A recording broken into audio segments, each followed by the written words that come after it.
brave tarnished. Welcome to the Volcano Manor. I am Tanith, the proprietress of this house. Perhaps you are prepared to make a commitment. You're tarnished. Here to put the demigods to the sword. Then please kill the great serpent. The one that devoured Praetor Rykard. But first, clear resounds the call of vengeance. The Impaler, Mesmer, must pay his due. In vengeance for the flames, my blade I wield. Think not to hinder me upon my path, lest you too wish to face the reckoning.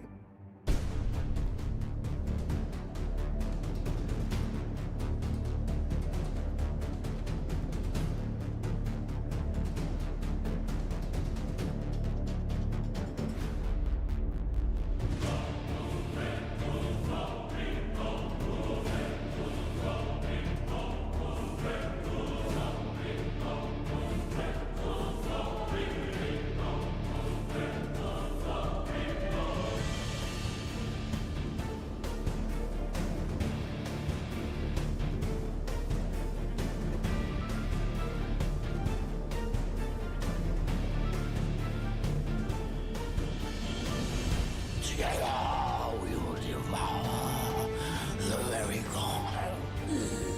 Mesmer, foe of my beloved people, in vengeance for the flames, my blade I wield.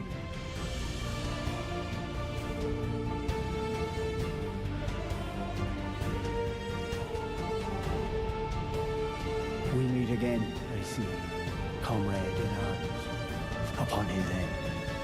Did you see Mesmer's face?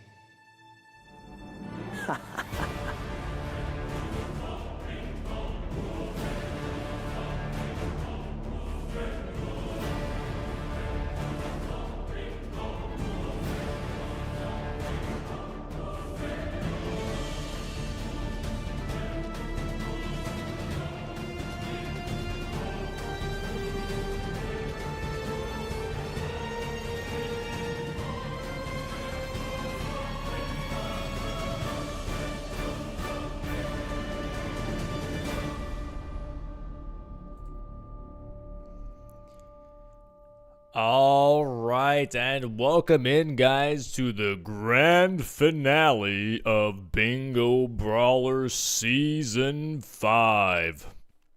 Today, coming in with me, and who is it? It is Zoodle. How you doing, Zoodle? Zoodle? Zoodle, you're muted. Oh. Hello? Hello. Are we live? Yeah, we're live, dude. Oh, hey, what's up? I didn't hear you. Oh, you didn't Hello, hear me? Oh, my everyone. bad. Hello. How's it going, guys?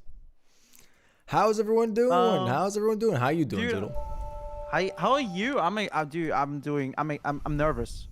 I'm nervous because yesterday's matches were absolute insane. And yeah, I'm nervous for the players today. I hope it's gonna be very, very exciting for us, but for them, dude, it's gonna be tight. It's gonna be a lot. How are you, man?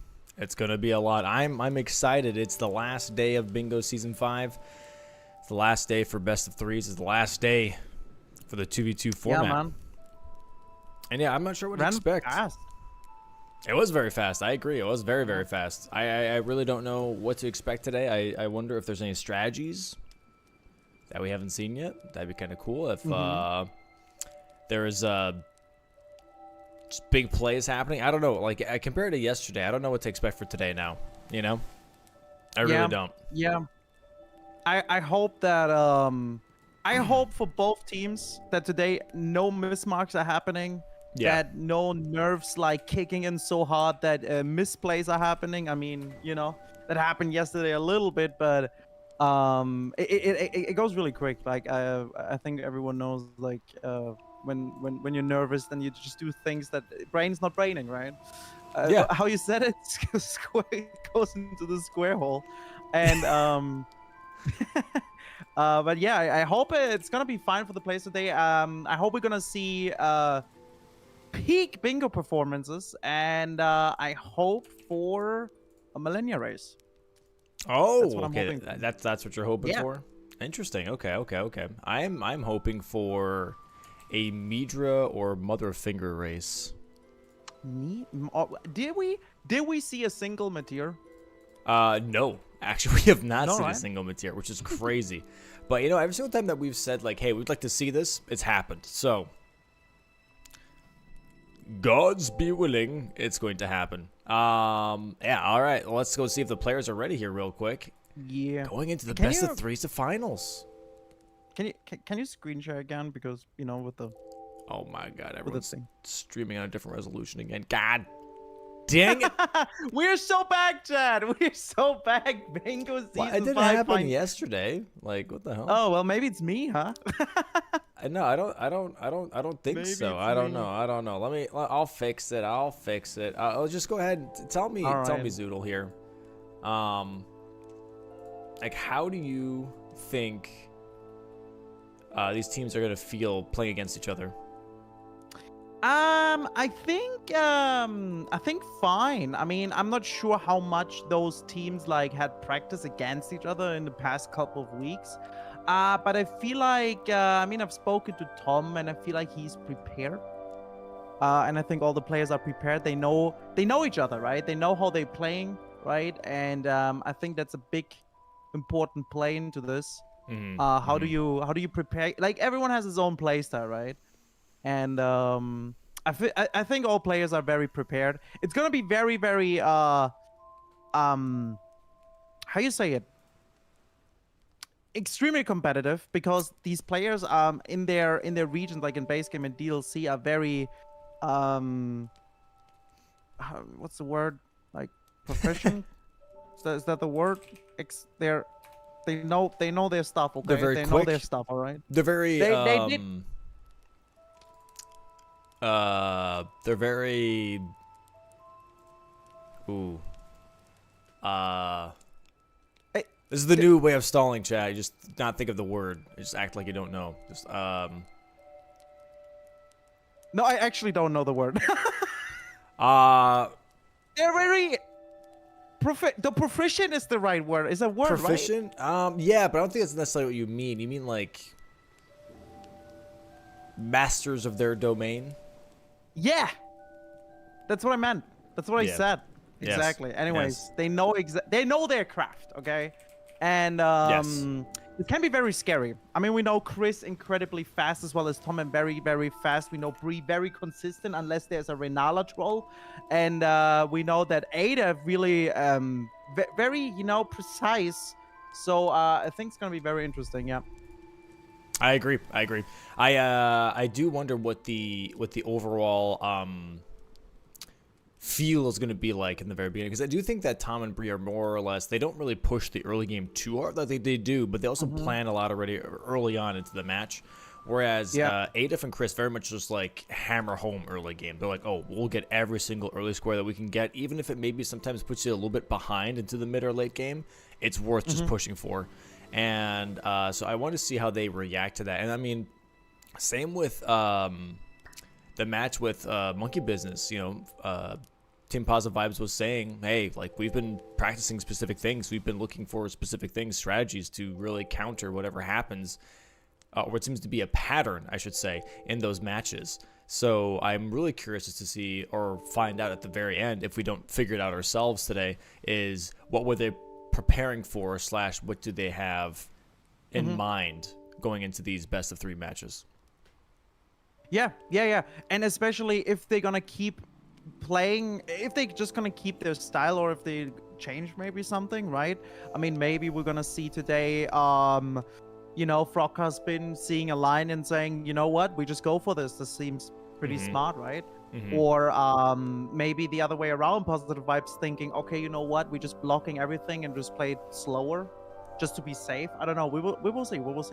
Yep. I agree. But yeah, I agree. what do you want today on the first? What do you want today in the first match in the middle of the board? Well, what I want today is people's screens to frickin' work. Let me see here.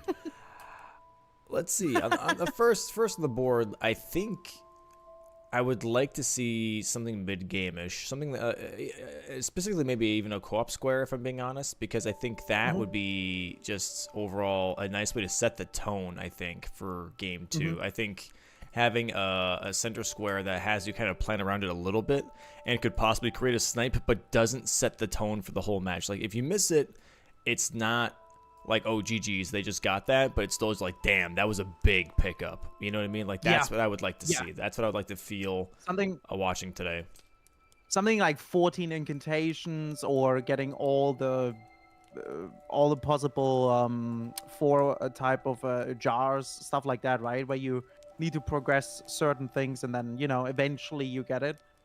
Yeah, I think that would be really, really good. Honestly, I personally also like you said, maybe not combined square, but maybe something like, you know, 3 dragons or from DLC, or maybe even like a Radahn and what was a good combination? Radahn and not Radahn and Radahn. What was the other one? What, we had something yesterday. Starscorch, Radahn, and Gaius. Exactly. Yeah. Something like that could be cool too. But we will see. We will see. And let's hope that Chris's internet holds up today too. Last couple of matches, his internet has been a little rough. As we can see, it's already flickering a little bit, but hopefully it bounces back. Should be really nice. And yeah, it looks like base game players here, starting with what seems to be Dane's footwork, and then also the I believe this is the Wolf Shield from the DLC. I could not tell you if I don't know shields. It looks like a dragon on it, not a wolf. Yeah, I'm just looking at the colors. Maybe the wolf one's more red. This one's blue. I don't know. I do get them mixed up. Shields is like my least known thing. Yeah. So another thing we should talk about is about DLC and you know, weapons. I think yesterday when we saw Mitch with a Naginata, and I think what was CBD playing with? What was that again? Like a war pick or something? It was really weird. I think that would be cool today too. Maybe on the first match, something extremely weird. You know, random. Yeah. Something they kind of want to now use at the beginning because they don't have anything else, but later on maybe need to pivot off because it's just not strong enough. I think that creates the early game really interesting. It's at least for us, right? Well, on the base game, same thing. I hope they have like a decent starting equipment, but like still need to find something. Yeah, I think honestly, one thing that I think is maybe underutilized actually a little bit, especially for the DLC players, is the what exactly? The Ripple Halberd, I believe is what it's called. Yeah, it's a weapon. I'm pretty sure it's similar. So Ripple Crescent Halberd, and also the other one. There are 2 Elbenorg weapons that scale primarily with Arcane. It would be really interesting because they do run a lot of status. It's got S scaling when you fully upgrade it. So like it could deal a lot of damage, but also you're proccing bleeds and frosts left and right. I don't know. I feel like that's a weapon that maybe is a little underutilized. Because it is a pure arcane scaling weapon. So you can put all of your stats, you don't have to put into strength or into dex, you just put everything into arcane, and you just run greases. You know what I mean? Yeah. I think that would be really, really interesting, and I would like to see how well it does DPS-wise, how well it performs with it only scaling with arcane. I think it would do really, really well. Yeah, I feel like that especially DLC players are not utilizing greases as much as they could. Maybe it's just because, you know, it takes time to get there, and it takes also runes to buy them. They're not cheap. Yeah. But I feel like sometimes they could really carry through things, right? I mean, greases are really, really, really strong. And yeah, I don't know. We will see. We will see. Chat, what do you think? What's is the voting already over? I vote. believe. Yep, Oh, it is. man, I missed mode again. I lost yesterday $250, dude. Damn. Chat, what do you guys think? Do you guys what do you guys think? What was the chat standings? Anyways, we're gonna start here soon. 10 seconds. Noble finals match 1 in the finals. FrogCarSpin versus Positive Vibes. Here we go. What do we have in the middle? Center square being blow a finger. Okay, that's actually good. That's exactly kind of what I was talking about. It's like that's kind of like a mid-game-ish, unless you rush it, obviously, kind of thing. We do have some rush squares here for the DLC players. Look at them first. The DLC players being yellow. So we have Drain the Water. That's definitely a rush thing. We have Visit 5 Mikola crosses. That's also definitely a rush. Kill the Sleep Pot Troll could be pretty quick, I would say. But coming with Blow a Finger here is kill a base game boss in the DLC. That would be Tree Sentinel here. So I'm seeing, honestly, this is backside rush, 100%. You have Drain the Water back there. You have Blow a Finger, kill a base game boss in the DLC. That's 3 squares in the DLC only that already, like, you can do all of them back to back to back. So this is very much going to be a very stressful, I think, early DLC here for both DLC players. Oh my god, exactly the weapon I was talking about. Bree just hovered over for just a second. One of the classes actually has the weapon I was talking about. Now, for the base game players, I don't think the weapon would be as good because they don't start with a money care package, if you will. The DLC players do, because the DLC is obviously a lot higher scale than everything. But there is a class that does have the weapon that I was talking about. Now, for the base game players, let's look at that. There's some rush stuff that we can look at as well. Smithing Stone 16 is on there. We also have Loomgrave Sentinel +0. Yeah, and we see like Chris hovering over an Omen Killer, and I think Bree over the Spiked Club. Maybe she's gonna go for that right away. Yeah, it's, you know what is interesting on this board, and I don't know if I like it, but DLC is in the bottom left corner of the board as like a chunk, and then base game is all the way on the right side, almost like a line.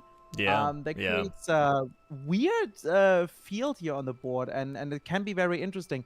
As you said also earlier, Mikola crosses being fast, kind of drain the water and then blow the finger. I feel like this could be also something where maybe one team is like, you know what, I'm gonna give up the Mikola crosses and rush to drain the water to have priority on the middle square. Yep. And since they're all 3 in one line, right? But what do we have in the combined squares? We have Red Wolf and Red Bear. Which is not too bad to go for. We have Rilana, they love the bingo board. They're always there. Egon's Finger and Varese Bloody Finger. Meteor and Astral, Fierce Champion and Ladder, very late game combined squares. Kill one of each Crucibles, and then also the Worm Drake, Dragon, Ancient Dragon. So combined squares, actually not that important, I would say, on this board right now. You do need to prep them. There's some good ones like with the Red Wolf and Red Bear and Rilana. But overall, I feel like base game and DLC, they're going to try to focus more on their own squares here. Yeah, I could totally see that being a thing. I can also totally just seeing it being... I mean, we do still have a Meteor Mother of Fingers on here, so that's kind of cool. So you might actually see a Meteor for the first time this season. And here we go. Base game players and DLC players starting. And we have nighttime here for Tom, daytime here for Adef.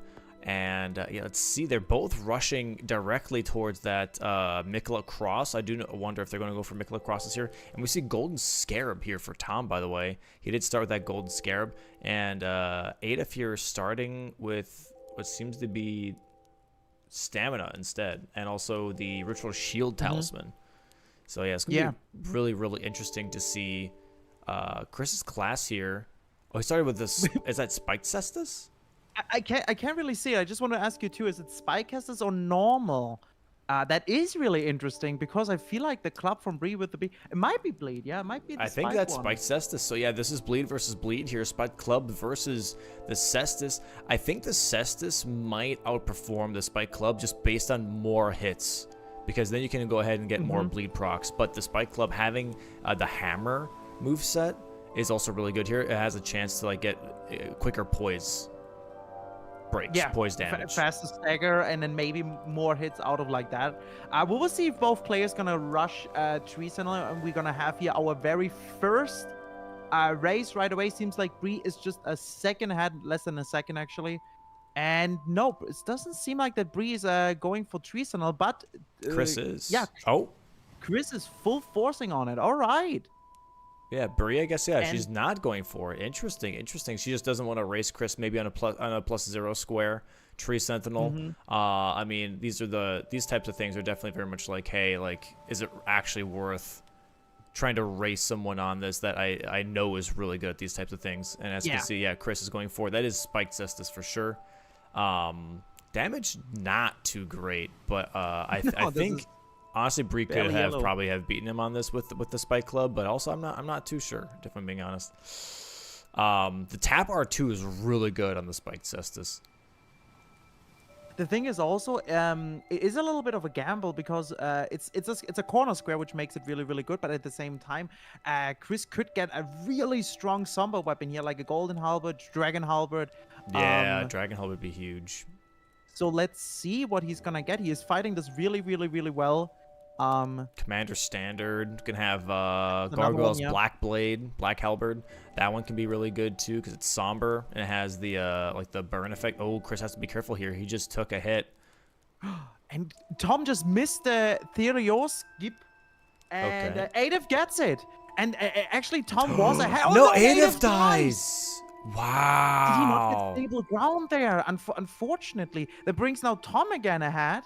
And Tom, I think, maybe thinks now just because of that miss, maybe he's now behind the Mikula crosses. Yeah. I mean, he has to assume that he's behind.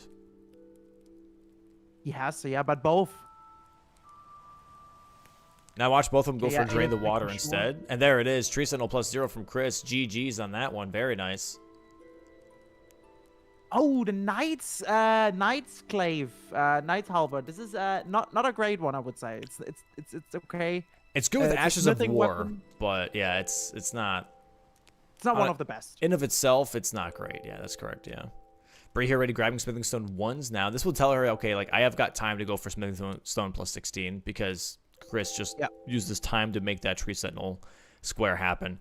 So now the plan for the base game players here, I think, is Chris probably assuming that 16 is going to happen here for Bree, so he can either go for the Somber setup instead, which honestly wouldn't be a bad idea. Go to Round Table and check for a Somber weapon, do the whole Alta's Tunnel route, and that way also have a stronger weapon anyways, because it's Somber, and it's going to be +9 over a +16. I think that would honestly be a really good move here. There is still a lot of killing here. There's Renala, there's Rolana, there's Fire Giant for the base game players.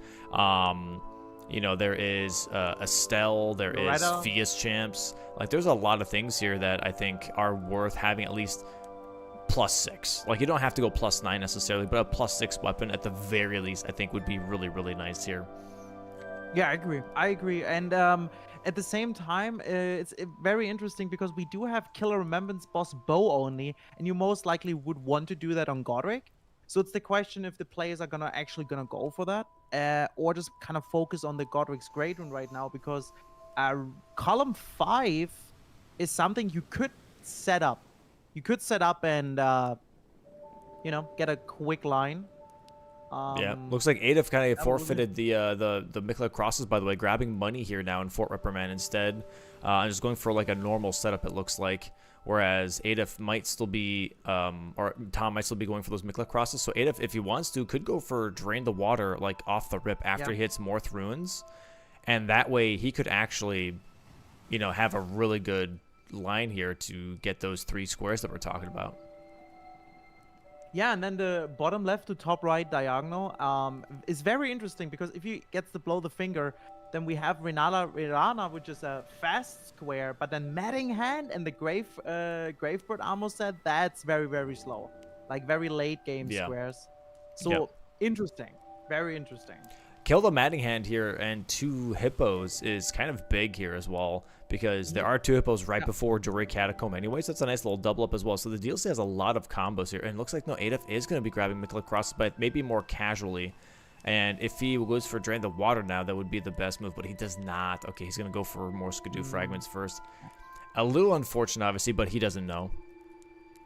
Just something I was like looking at really quick. There it is, Tom getting the Mikla crosses. Look at column 2. If Bree now gets also the Smithing 16, she could go and kill the 2 Elder Lines, while Tom may be making his way right now, what you just said, to the 2 hippos and Matting Hand. Yep. And that would be almost an unstoppable line at that point. And now Tom already ports back to Morth Ruins, and now is ahead on Drain the Water as well. Like, this is really tough here for Adolf to try and catch up, because this is full catch-up game at this point. Mm-hmm. See if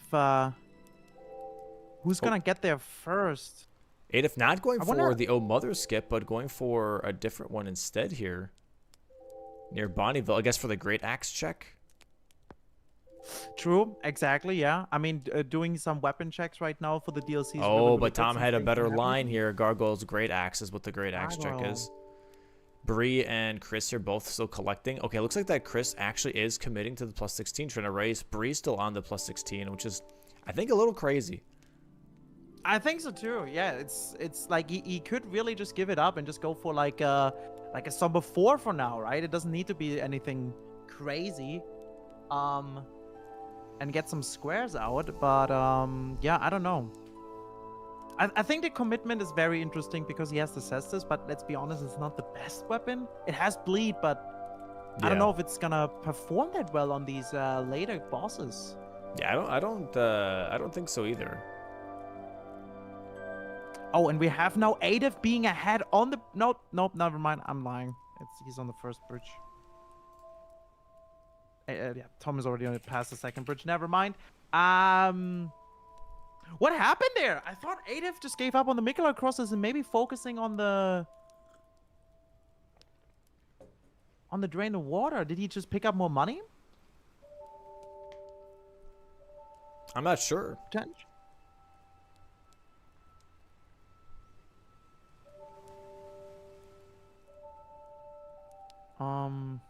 But he is definitely a good chunk behind right now. Do we have a plus 16 here for Bree already? She's selling a bunch of money? Yeah, would in 8 minutes? I think. Really good. Yeah, I mean, she was already at the mountaintops and everything. Yeah, I think she's got it. There it is. 16. Very nice. So column 2 now is active. That's huge. Yeah. Is she gonna go straight for the Elder Lines? Yeah, that column 2 can get out of hand very quickly. We have now Chris going to Harley-Tree to pick up some more money. And Bree now porting over to Kaled. Tom making his way now to Draining the Water here in this Shadow is Keep. tough. So this is maybe a thing for Adolf here where he's going to be like, okay, let me go ahead and just get a weapon ready right now and then go for Hippo so I can get towards Maddening Hand and 2 Hippos. Like, let me get that Hippo square, like, as soon as possible. I think that's the best thing here. Looking at the shop right now, not a lot of options. The Dragon Claw weapon is really not that bad. Dragon Grey Claw. That one's probably your one of your best options, I would say. Looks like he's going for a smithing weapon here, though. I don't know which one he's looking at that he's going to buy. Maybe he's going for the Gargoyle's Great Axe. See, this is the thing now, yeah, because Adolf, what you said, absolutely right. Focusing now already on getting the weapon and then get the Hippos out, because Tom doesn't have a weapon set up just yet. He needs to still spend the time for a weapon. He doesn't need it right now, right? He's just going for the Draining the Water. And Bree is on her first Elder line here in Kaled. Yeah, wow. With his Bike Club. Oh, and Chris going for Omen Killer Cleaver. So he is still going for those upgrade stones, but going for Omen Killer Cleaver here first. Oh, Bree does knock out the stagger from the lion. Accidentally hits again one more time before going for that riposte. But yeah, this is already going really quickly. She's already halfway done with this lion here. I might get a bleed proc here very soon, too. This lion kind of confused. It keeps, like, just dropping itself. Bree has to be careful here. 2 hits, and she could die to him. Lion's almost dead. One more hit. Should take it. There it is. One Elder Lion's already First done. Lion dead here. I can't believe they added this Night Rain boss to an Elden Ring. GG's on the first one. Where's the second? Which is most optimal second one? Stormville after Margit in the courtyard. Oh, okay. That's what she's going for right now. And we do have Chris going to, he's going towards Stormville as well. Oh, it looks like that Adolf might be Oh, he's grabbing a Savage Lion's Claw here, I guess, for the Gargoyle's Great Axe, which makes sense. And there it is, Drain the Water now. And Adolf just saying, yep. And now knowing that that is just a lot. This is a lot for, this is early game is really, really rough for Positive Vibes now because Tom is so far ahead on Drain the Water, Blow a Finger, you know, kill a base game boss in the DLC. He has access to all of those things and is creating a bunch of lines with that because it's all clustered. And yeah, it looks like, oh my god, Chris's damage is definitely stronger here than Breeze with that Omen Killer Cleaver. Gets the stagger already. Gonna go for those R1s. A huge bleed proc. Skipping actually phase 2 completely. Needs one more R1, Chris. I think you need one more R1. Nope. Maybe not. Maybe skipping it? No, she has to dodge the first attack here. Okay, so Chris has a little bit of a head start here, but I don't know if that's enough for him to go all the way to Kaled and also get that Elder Lion. I'm not sure if that's enough time. Oh, Bree misses an R1 here. Okay. All right, both mark it down. Is that enough time for him to get to that lion, though? I don't know. No, I don't think so. I don't think so either. But we'll see how this goes. I mean, we'll see. The question is now, is Tom committing to the Madding Hand and 2 Hippos now as well? He's going back to Round Table to upgrade his weapon as well. Is he going to go for that? Because what I see as well is roll 3 with Godric's Grey Rune and bow only. It's a little bit of a scary one because bow only takes really its time. But could be possible. Chris missing a jump R2 there, sadly.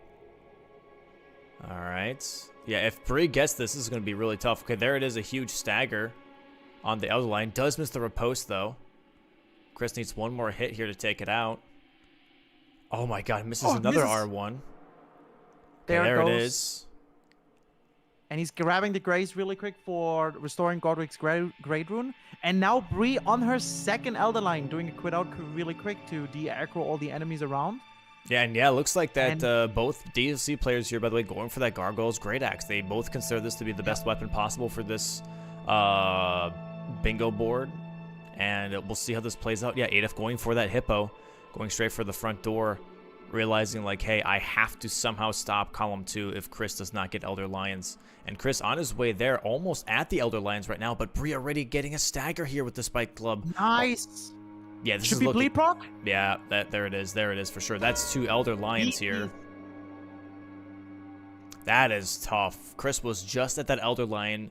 Big pickup here for Team FrogCarSpin. And yeah, that column 2 looking very scary. Now all the pressure's on Adolf right now, being like, okay, I have to get 2 Hippos. If not, get the Maddening Hand. And that's going to be a lot of time if he gets pushed into that specific square. Well, it looks like he is ahead of Tom here to try and get to that Maddening Hand. He does already have the Savage Lion's Claw, Ash of War. He already has his weapon upgraded. He's already at the gate. Like, it's looking pretty good for him here. And Bree going to be going for... Invaders. That is a really good pickup because from top left to bottom right, the diagonal, with the Egon's Finger and Meteor Estel, very slow things. Tom being ahead on blowing a finger, they could create right away another threat and block the column 5 for Team Positive Vibes. Yeah, I think Chris is looking at this here where he's going for Restore Godric's Great Rune because he's like, hey, if they go for Blow That Finger, which we know we're behind on, at least I can still block out that row 3 and just hope that Adolf can block out that column 2. Like, I have to rely on him for this. Yeah. And Adolf is in that Golden Hippo fight right now. Damage not looking too bad. It is yellow. It is, yeah. It is yellow. Frost proc here too. And Tom going up the elevator right now. Oh, never mind. Just grabbing the elevator for Hippo here. Adolf being ahead though. Yep. The question is, I don't think Tom is gonna go for this Hippo because this Hippo is quite slow. He can't just go for the 2 Hippos right in front of Jory's Catacomb and kill those. Yep. If those are faster, I don't know. That's a lot of travel time. It's a lot of travel time, but what second pick would be here the best for Adolf? Ancient Rao.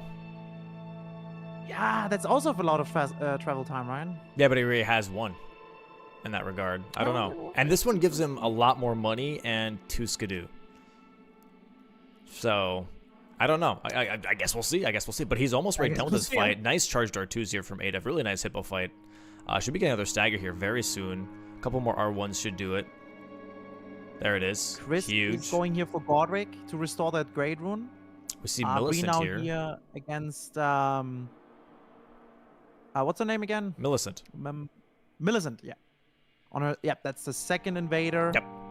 And he's forfeiting the bow only because honestly, like on the other Remembrance bosses, bow only is not the greatest. I think kind of always would want to go for a Godric, but it would be right now way too slow. There goes Hippo for Adolf. GG's. First Hippo down, and now he needs to rush to that second one because Tom is already making his way to the 2 Hippos. Oh my god, and Adolf also Memory of Gracing for 300k. Nice.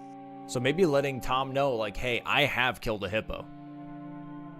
And now he has to run through and get to Ancient Row. This is definitely a lot of travel. You know, maybe, oh my god, yeah, maybe these 2 Hippos. Oh, Jesus. Yeah. Oh, Jesus. This could be a 30-minute match if Tom is fast enough, not doing any mistakes right now, and get these 2 Hippos down. That's tough. Yeah, that, I don't know. I guess we'll see. Because he still has some traveling time here too. He still has to go get down the graveyard and everything. And those 2 fights back to back, I don't know. It depends on how tanky they are. Neri's here for Bree right now. That's her 3rd invader. She has to be careful. Neri's probably one of the more dangerous invaders for the base game players. Euro shows up. Nice damage here though. And yeah, Chris gonna go for that Great Rune. Here are the graveyards. Yeah, I think right now Invaders is a really good pickup. That's the 3rd Invader. She just needs 1 more. She could go up to the Colosseum. There's one that is quite easy. There's some picks. And yep, seems like she's going to go for that one. And Tom is already on his first Hippo now. And these 2 Hippos are right next to each other. And Adolf is still in Shadowkeep. I think that's for Tom, that square. Let's look at the damage here. It's not too great. No, it's not amazing. But he does have, does he have Frost on his arm? It looks like, yeah, he has Frost, so Frost proc should come here in a minute. There it is. Gets a repost now. Wow, still gets it, okay. A lot of hits, Yeah, this, this is maybe looking like, yeah, a really quick bingo line for sure. This is a really tough board. There it is, another stagger. Yeah. Oh my god, this is going to be... This is not good for Team Positive Vibes right now. And there goes the first Hippo now for Tom. NPC invaders here. 4 NPCs for Bree. Nice block. And Adolf needs to put his legs into his hand and run. Oh, that would have been so interesting, though, honestly, is if Chris went for NPC invaders. Like, look at column 5, though, as well. That would have been really fast, actually. Yeah, that would have been great. The problem is he basically didn't exactly know where Bree is. He knew she is in Stormvale Castle, and I think that's why he forced out now Godric's Great Rune. So I guess that's why he's committing to it. But, and here's the thing, though. Yeah, Hippo's going to be marked here from Tom in just a bit. Yeah, this is way faster than I thought. I'm not going to lie. This is disgusting. This is already the second Hippo. Second stagger. Yeah. Jesus. There it is. Restore Godric's Great Rune. Sadly, nice, does not really matter. Yeah, no. It blocks the row 3, but that's the second Hippo here for Tom. And now Adolf knows yeah, I think both players know it's Jover. 20 minutes in and we already have a bit of a feel for it. That's like, okay. What a disgusting line! Holy!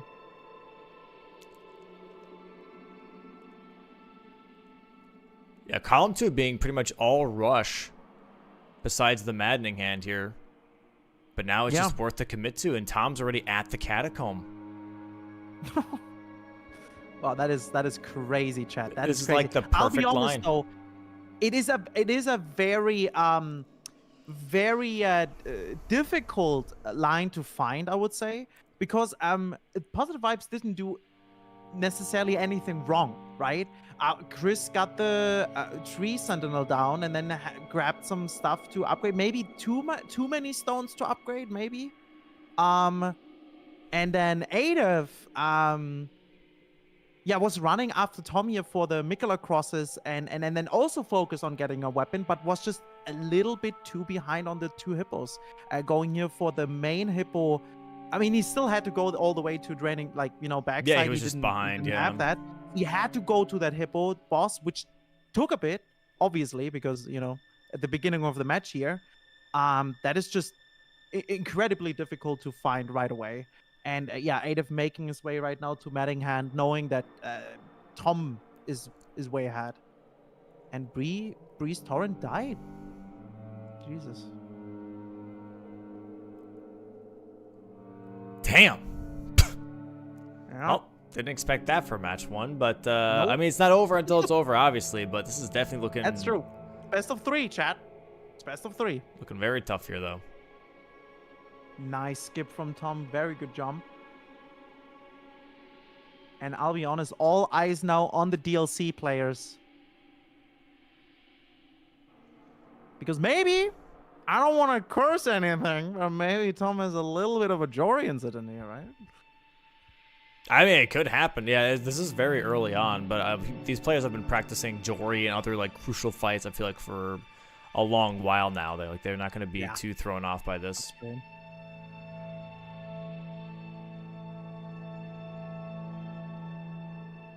I gotta say, a very nice pick from FrogCarSpin. I mean, that they just committed to that in that speed is also very impressive. Because technically what they could have done is also just forfeit draining the water and just straight go for that line, right? Then Tom would be even more ahead.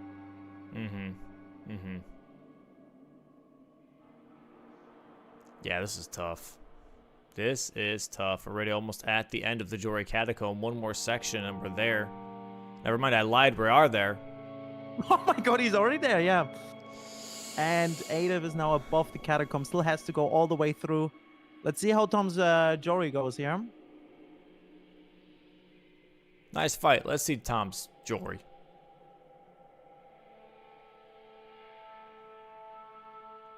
Oh, that's rough That damage. is That's trash. ass. I mean, low Scaru, right? Yeah, Frost proc here, Frost though. proc? With the low damage, I do also wonder how chaotic is Maddinghand going to be. Yeah. Yeah, that is true, yeah.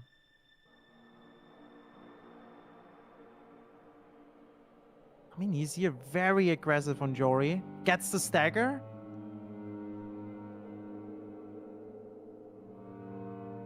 Probably gonna get a teleport here in a bit.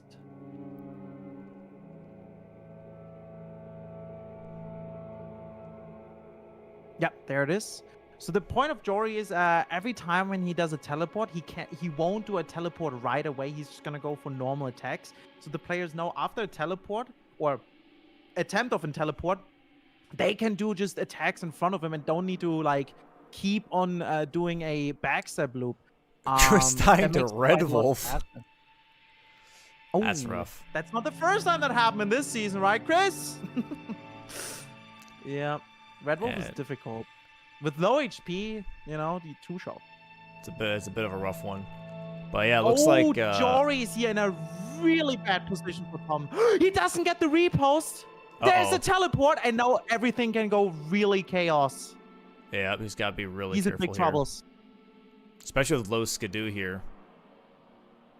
He's got to be very careful. Okay, the people are not. Wow. Oh, nice backstep. Needs There one more it hit, is. and he gets it. Nice save there. Nice save there. Wow. And bingo friends, I think we're about to see a less than 30-minute bingo line here. This might From honestly FrogCarSpin be in the first the match. fastest bingo ever. Ever. Like, even practice anything every season. This is the fastest ever.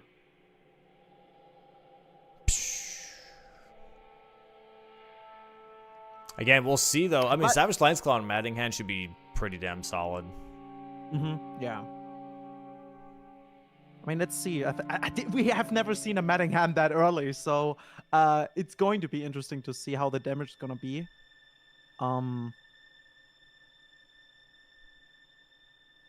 But I think Tom knows he's ahead, and seems like he's leveling more strength, more vigor as well. There it is. Smithing Stone Bell Bearings 1 and 2. So even if they do lose the matting hand, now that row 5 is looking devastating. And they could technically create another line right away. So maybe Breeze going here for Radan just to get access to the underground towards Fias. And here is matting hand for Tom. Let's see how it goes. Oh, missed the jumping out too. Here. Yeah. Matting hand going crazy. Half HP for Tom. Lots of damage. Careful. Oh my. Very risky here from Tom. Has to double flask. Matting hand can get very out of control here. I think just that once is better, yeah. Okay, Frost proc here still. Stamina. Oh, cancels it out. There it is. He got it! That's the bingo win for FrogCarSpin! 27 minutes and 31 seconds! Holy shit!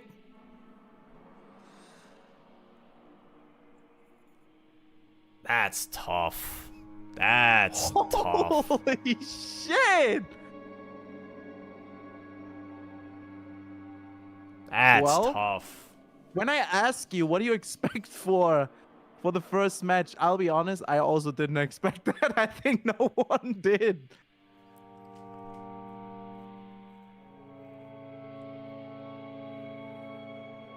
Well, yeah, What to say? I mean, what do we say? Let the bingo board speak for itself, right? Yeah, that was a lot. Like that. I mean, we did mention at the very beginning of the match once we saw the board like that. This board can get out of control very quickly. Lots of early volatility here.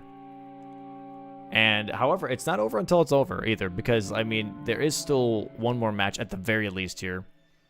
Yeah, exactly. It's not over yet. Just because they got a win already, easy peasy for what could happen is obviously 2 easy wins now for Positive Vibes, right? It was just one match.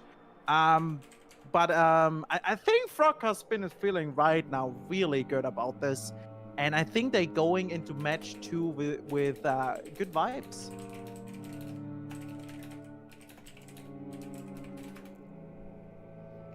Yeah, let's see what the players are feeling first, if they want like a quick mental reset.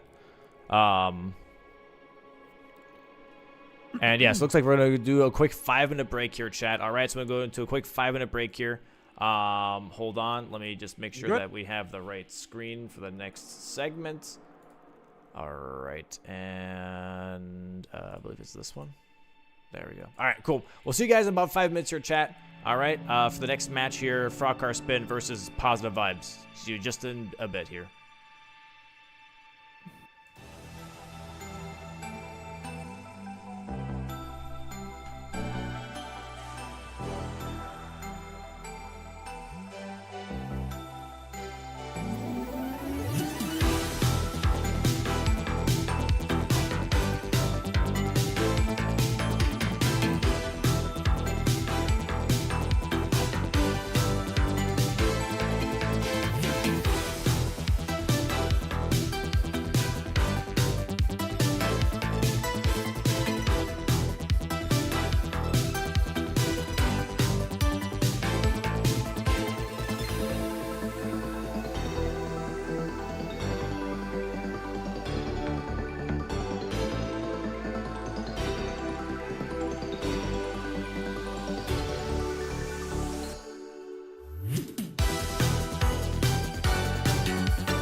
All right, and welcome back, guys. Welcome back to match 2.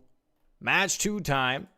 And, yeah, wow. Well, the players are still getting ready. Let's go back on this screen for a bit. All right, well, let's see how this is going to go next here as we... I don't know what to expect. I have no words. I'm wordless. I mean, okay, so this was probably the fastest bingo we had in an official match, at least in this season. But it's not over. It's not over. Easily, Positive Vibes can now turn it around, get a win, you know, and we go into a match 3. Also, what can happen is now, just because there was a fast bingo doesn't mean it's gonna happen again. We're gonna maybe have now a very long, you know, majority match, full board. Everything's possible. And I will say, oh, sorry, go ahead. No, I just wanted to say really quick that all the teams need to know now, like, Positive Vibes need to, like, now say, okay, this was the first match, you know, it was a warm-up, let's go into the next one, right away. But FrogCarSpin, same thing. They cannot go, like, they need to stay focused now. They cannot just count it as a win.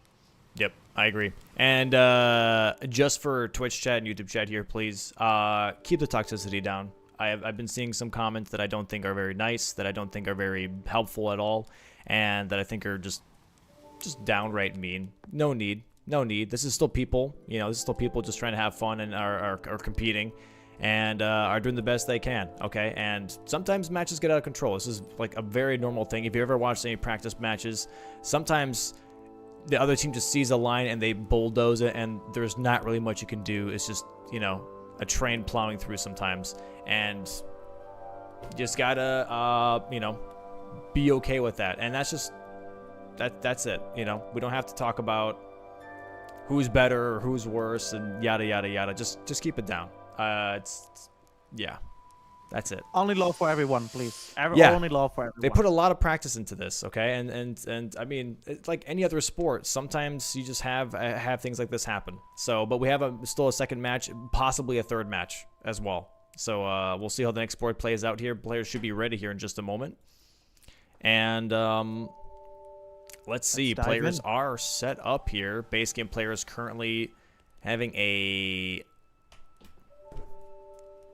Lord Soren's great sword, I believe, and the pike. Looks like it, yeah. What is that, a pike? No, yes. That's not a pike. Pike. Yeah? Pike is a spear. Yeah. Yeah, but, like, isn't the pike red? Or am I wrong? Am I thinking of something else? Because that's blue and very long. I think that's the pike. Okay, maybe, yeah. All right, yeah, let's see. Very interesting. I would like to see something like 3 Sentinel plus 0 now on the second match again. I think that's really, really cool. But also, as we said earlier, maybe just a mid-late game square in the middle could be really, really cool. We'll see. Last match, both DLC players had the Gargoyle Axe. I would say it was okay for the match, but in general, I think at some point it would have been really bad. Let's be honest. Like for the other fights that were on the board, I think the Axe would have been not amazing. So I hope they're gonna get a good pick this time. And here we go into match 2 in the finals. FrogCarSpin versus Positive Vibes. What do we have in the middle? Here we go, center square time and redeeming time here for the Team Positive Vibes going into match 2. Center square being kill Bloodhound Knight while summoning Blythe. Also kill 1 Omen Killer boss. Okay, there's really a lot of rush squares on this as well.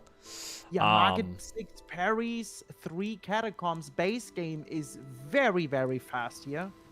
That is crazy. We have also 4 bosses in Leonia. Godfrey is a later game one and 4 god bosses. So base game here, yeah, middle square, market parries, very interesting. Same with Omen Killer. DLC players, not too much. We have 3 Kindred cookbooks here, but beyond that, nothing really. Kill a boss with a +0 weapon is a possibility, but on the randomizer, definitely a bit harder to pull off here, I would say. Yeah, since there's not a great katana necessarily a good one. There's also Acquire Leather Rune, which is not too slow. I think it's more like leaning towards early game. We have also Sanctrina, which is very late, clear 2 jowls. Blow a Finger, back on the board. Back on the board. And what are the combined squares? We have Godric and Dancing Line. We have Red Bear and Red Wolf. Acquire the both jaws. The Worm Drake again. 3 Everdale and 2 jaws. Well, that works in the top left corner with the 2 jaws with the DLC. And the Omen Burn and Horn Burn. Riker the Mesmer as well. So yeah, base game will definitely need at least 2 great ones eventually, maybe to get to Godfrey. Oh, I just these are your favorite squares on the board, Domo. Lightning Ram to kill 10 sheep. Oh, yeah, I didn't even see that. Yeah, inner corner square, top right. And we also have killed 4 bosses in Liurnia. That's actually a low roll. That's an X value square there, by the way. That's a that rolls between, I believe, 4 and 6, maybe more. I'm not sure. Let's reset here. Tom and Chris, their streams are freaking out just a little bit. I had some time to look at the board, and honestly, row 2 looks so good. Because you have Omen Killer, which counts to Leonia bosses. And then you have the Worm Drake Dragon, which works with Egon's Finger, but also Ancient Dragon, which works with the Lightning Ram. So, row 2 can work if your opponent doesn't see it. If we're speaking of fast bingo line. Yeah, I agree. I agree. We'll see what the base game players are picking here. Looks like they are picking the same class with the Lord Sorin's straight sword.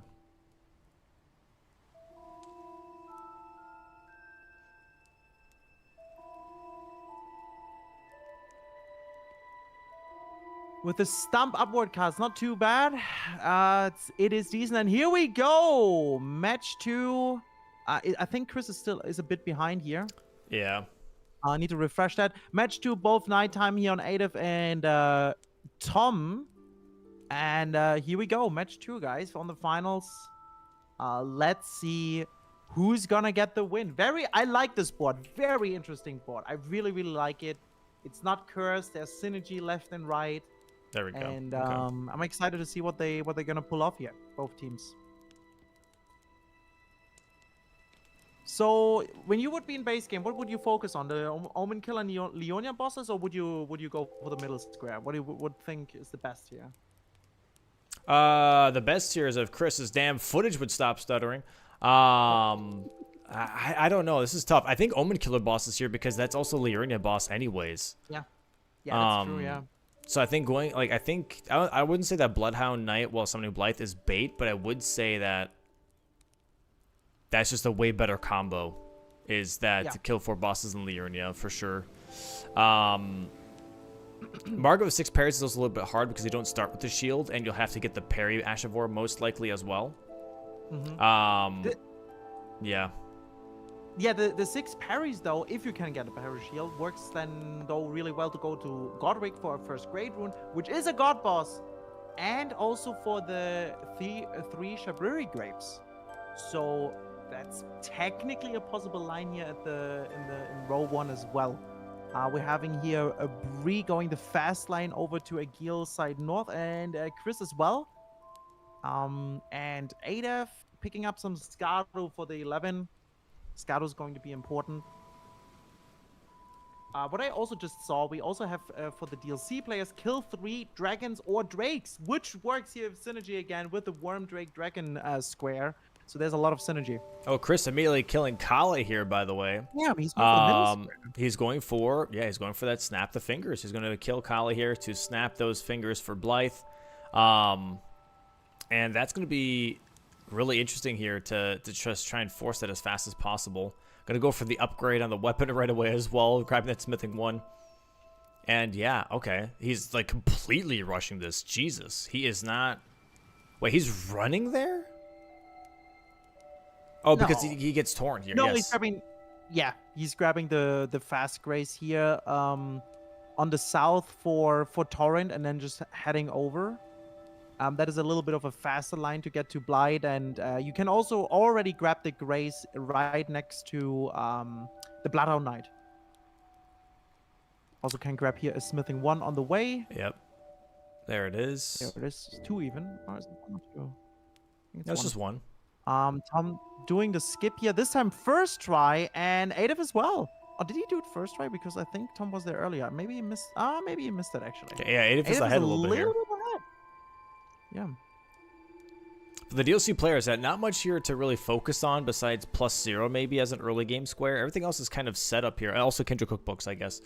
Cookbooks, yeah. But Kindred Cookbooks being 3 instead of 2 allows you to kind of figure out how you want to space that out.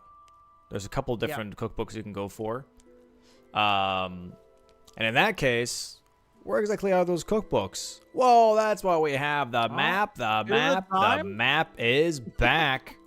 And here we go, looking at the good old board for the DLC players. Hello, there we go. No, that's for the base game. Nope, there we go. Here we go. All right, here are the books. Here are the books that we want. There's one here in Prospect Town. That's one cookbook. We also have another cookbook, which is going to be close to where they are right now, which is going to be on this cliffside next to the shrine. There's another cookbook right there. There's another cookbook here past into the base of Ancient Rao area. There's also one on the way past Emir's Church. One guy just hanging out right over here. There are a couple more. I think these are the 4 fastest, though, from what I remember. When you technically heal this Kindred, you do get a cookbook as well. But you'd have to heal it first. So these are definitely some of the options, though, at the very least. There are a couple more, as I mentioned. I can't remember some of them right now. But these are the Kindred cookbooks on the DLC map that these players can go for. And let's see which one they are. It looks like they're both going straight for this one. Yeah. Right now. Breeze already at the Omen Killer, by the way, in the middle of the fight. Thank you, Domo, for those cookbook presentation. Really appreciate it. You're welcome. Let's see how she's doing it. This is this +0 Lonson Greatsword on Omen Killer. There's a dog. Oh, she gets snapped. Yeah, she's got to be careful here. Only has 2 more flasks. That dog can get really out of control here. Twice. She has to be really careful. Try and take out the dog real quick. Omen Killer doing some more front flips. All right, dog is out. Got the dog. And I wonder if Bree thinks this is a race or if she thinks that this is actually just a quick play. It could be a race easily, since there's synergy. So she does need to be here really fast. Get some good backstabs, really good damage here on the Omen Killer. Just needs to make sure to not aggro like another dog. But as long as he stays up here, it's gotta be fine. And Tom is now making his way to Bunny Village here. And yeah, it seems like Adif is grabbing here the Scado and is going to Rao base for that cookbook. Yep. And yeah, looks like that. Oh, there it is. One Omen Killer boss here for the base game players. For Bree, nice. Team FrogCarSpin. Chris Blythe now here being with summoned. Blight against Blood Knight. Nice stagger. Oh, and gets the repulse. That's great. Oh, and Bree going straight here. What looks to be for Lightning Ram. They are looking for possibly a row too, I think. She is currently already in Altus. I'm not Oh, sure Chris is because definitely it doesn't behind seem you. like that God damn it. Tom is focusing here on ADM and South just yet. Maybe he is just prepping more stuff for getting the cookbooks, I assume. But yeah, nice middle square here for Chris, and is now making his way also to Leonia. Adef is going here towards Belorad, maybe to Prospect Town for the cookbook.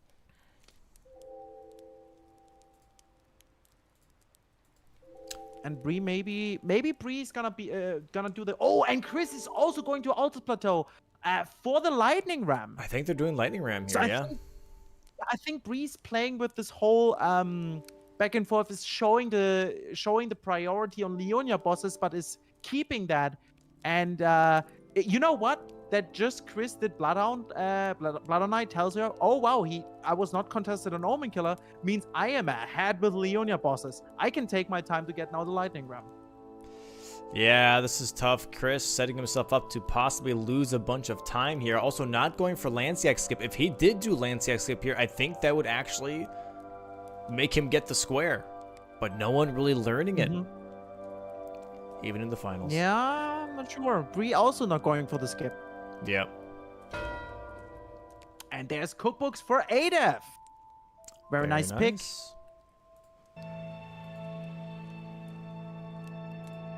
And now Tom is making his way to the back section here. Yeah, wondering if they're gonna focus here on the road to maybe going to ADM and killing some dragon bosses or not. We will see. Was that Starfist? I think I saw Starfist here for the DLC players. Ooh. That's a big one. Star of Fist here for DLC. That's pretty good. But yeah, we're gonna Base see game Lightning will- Ram being taken here by Bree. That road Yep. 2 is very scary. Yeah, they're looking for 2 lines back to back in these matches here because yeah, kill a Worm, Drake, Dragon, Ancient Dragon, and acquire Egon's Fold Finger are past Ancient Dragon Man. So all they need to do now, and especially for Bree in this case, is if she gets Lightning Ram, Tom's job is just to get past Ancient Dragon Man and rush that line, and it's going to be a possible another road 2 here. And I think Positive Vibes really have to think a little bit beyond just the fastest next option. I think that's kind of like what happened last match. Like, oh, this is the next fastest thing. We should race this. This is the next fastest thing. We should race this. And I think that's kind of backfiring right now. I mean, we will see because base game still needs a weapon. They don't have much set up yet. Creative now here with the staff. This is pretty solid. Now Tom also making his way to round table. Bree's gonna get here from the Scarab, the Ash of War, and is then probably gonna go over back to Storm Hell Shack for the sheep. To kill the sheep. But yeah, the good thing here about this is you're right next to a Lanciex. You grab the Grace, right? So you're already prepped for that. But they definitely need some damage. Oh, seems like Adef is going for the +0 here on Adred with the Starfist. So he has the Bleed, Rot, and Frost.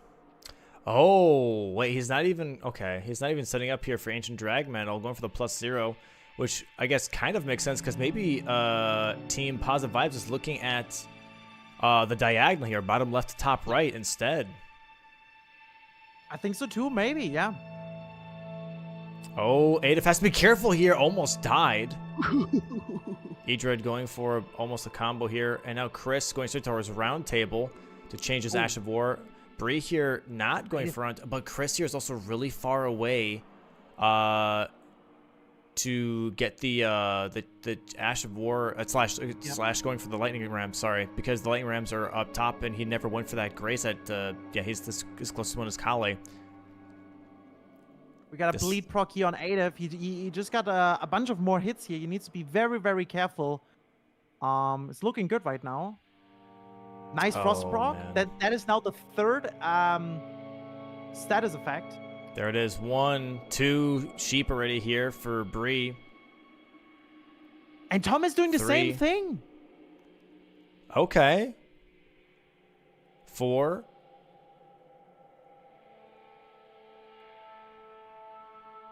5.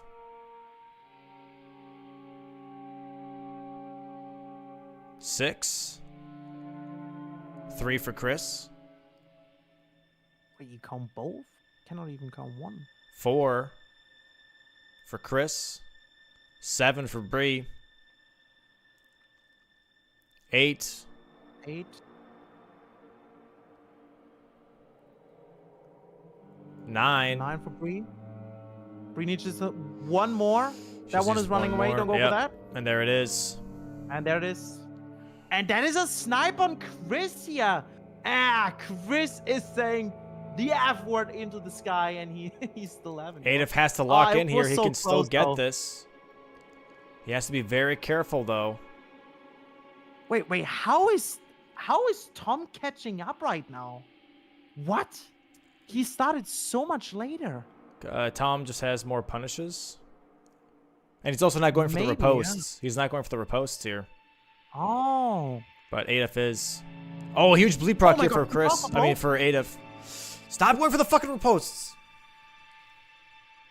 Oh my god, and now Tom is ahead? Yep.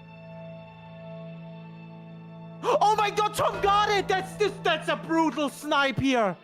Holy! 2 snipes back-to-back from FrogCarSpin against Positive Vibes. Blocking all the lines right away here. Row 5 now blocked as well. The diagonal, obviously. Both diagonals, so middle square is actually not that strong anymore. And now it's the idea. What's the idea? Upgrading that Starfist and going for ADM for the dragons, or I'm not sure. The thing is, Bree does have a Smaragd dragon here in Leonia, which works with the dragon boss. Technically could go for Makar for the Magma Worm, but that's a long play. And she just found a Buckler for the 4 parries and 6 parries, and she's going for the Market parries right away to block column 3 and row 1.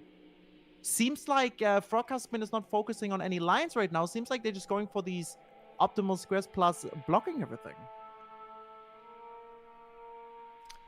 Yeah, it looks like that Adif is going to go for Ancient Dragon Man here, though. And Chris going to go set up a weapon now.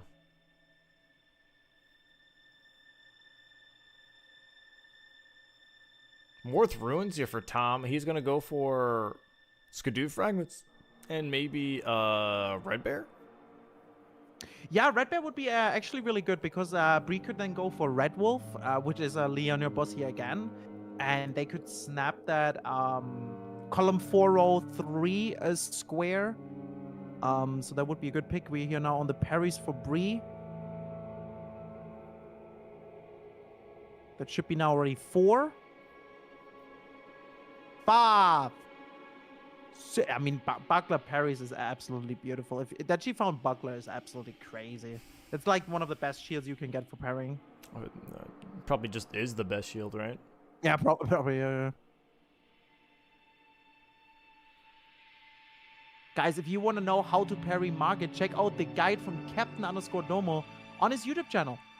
Actually, true. I really, forgot really that I had nice. that. I didn't. That video is so check old. Out that parry video. That guide is really, really good. Check it out. Yeah, only parry Market in that video, but it's there. Ultimate parry video maybe soon. Pausing. Oh, camping. All right, yeah, Leoning of the Reno Lakes here going now away for from the Chris. parry. Oh, no, never mind. Okay, so is this... Okay, Ancient Dragon Man are going to be happening here for Tom now as well, so... Okay. Oh, Adif is now upgrading his fists. I guess he forgot to upgrade, maybe? I don't know. And there's Market parries, and now we have a 4-2 for FrogCarSpin, building a lot of pressure now to Positive Vibes on the board with having 4 squares already now here in the first 16 minutes. We will see what's gonna happen here next. Seems like Bree's gonna open the gate, and I wonder if she's gonna continue here with Godric or for the God bosses, or just gonna go and get more Leonia bosses. We'll see. Tom a little bit ahead here on Ancient Dragon Man.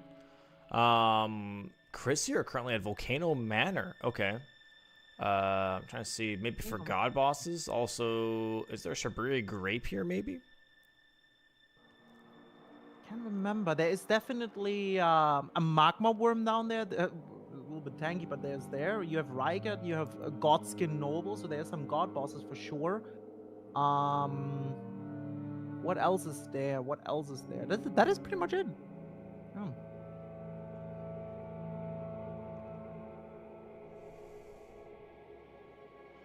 We have now ADM for Tom with the Starfist. Really good weapon, by the way, for ADM, because you can just stun lock him with R1s. It's very comfortable. Raj Grace here. Frost. Yeah, applied already on Ancient Dragman. Now Frost. Jesus. Oh, is he canceling? He's like canceling. He's not spamming R1. He's like doing he's a cancel. canceling with the block. Yeah. Dude, he's so fast on this. This is crazy. ADM is already... Never mind, I'm jinxing it. It's already dead. There it is. 8 of now at the start of ADM. Also with Starfist. Yeah, going here for the repose. It's same with Edred, right? Not going for repose might be here on this damage faster. Has to be careful with those Dragon Maws.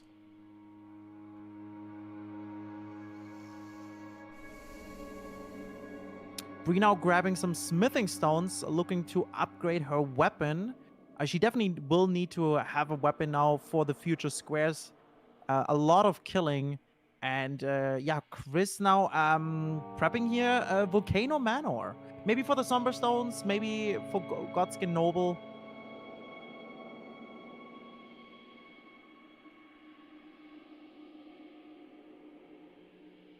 I'm not too sure.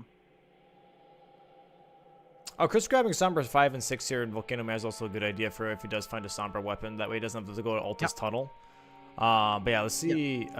Is he doing like Noble right away? Probably not. I don't think. But I mean, it's a good setup. I mean, maybe they're eyeballing the column 5 with the god bosses. Yeah, could but be. Breeze Could now- be. Breeze back now on Leonia. Maybe going here after some upgrading for Smaragd. There's some more easy. Leonia has some easy bosses to pick up. Definitely Red Wolf is a good pick. She could prep with Red Wolf also a second Great Rune. Possibly then for Capital. Yeah, and Tom's just going for Skidoo level 11, by the way. They're just going for all the blocks possible right now. They're just trying to force majority on this board.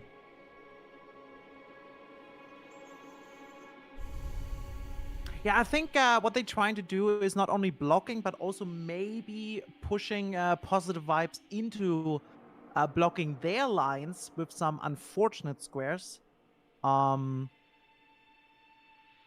Scatter 11 is a good pick just simply because, you know, you do more damage, you have you tank a lot more, and there's a lot of killing on the board. Chris now here in Lake of Rot to pick more Somber Stones, probably 8 and 7.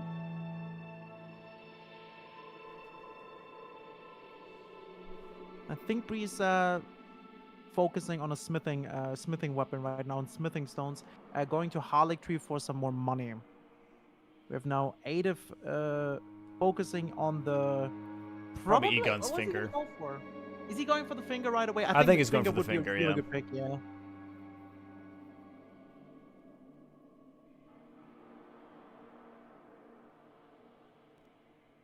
All right, Chris getting out of here. Has Sombra 7, Sombra 8 now.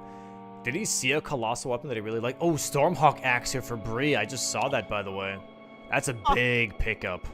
Yeah. Was that from the Axe check in Liurnia? I believe so. Maybe, yeah. I didn't see that. So, yeah, she will definitely then go for Sombra here. The few smithing stones she picked up don't matter anymore. I'd go for the And, Sombra 9, but okay. I guess don't need it?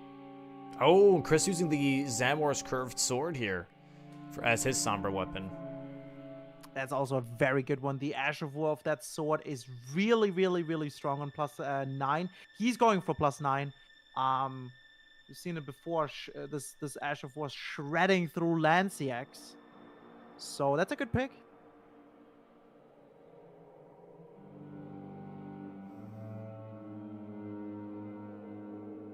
Tom now here, also heading towards what's the mountain called again? Peak? Jagged Peak. Dragon Peak. No, Jagged Peak. Jagged Peak. Yes. That's what I said. No, he said Dragon Peak. I don't know what you're talking about. There's a Moscato to pick up. I wonder if he's gonna go for the finger now as well. And we're gonna We got have a some little bit of greases a here for the finger. Starfist. We have Frost Grease and Dragon Grease here for Adef. Let's see how this plays out. He is definitely ahead of Tom here on this fight specifically.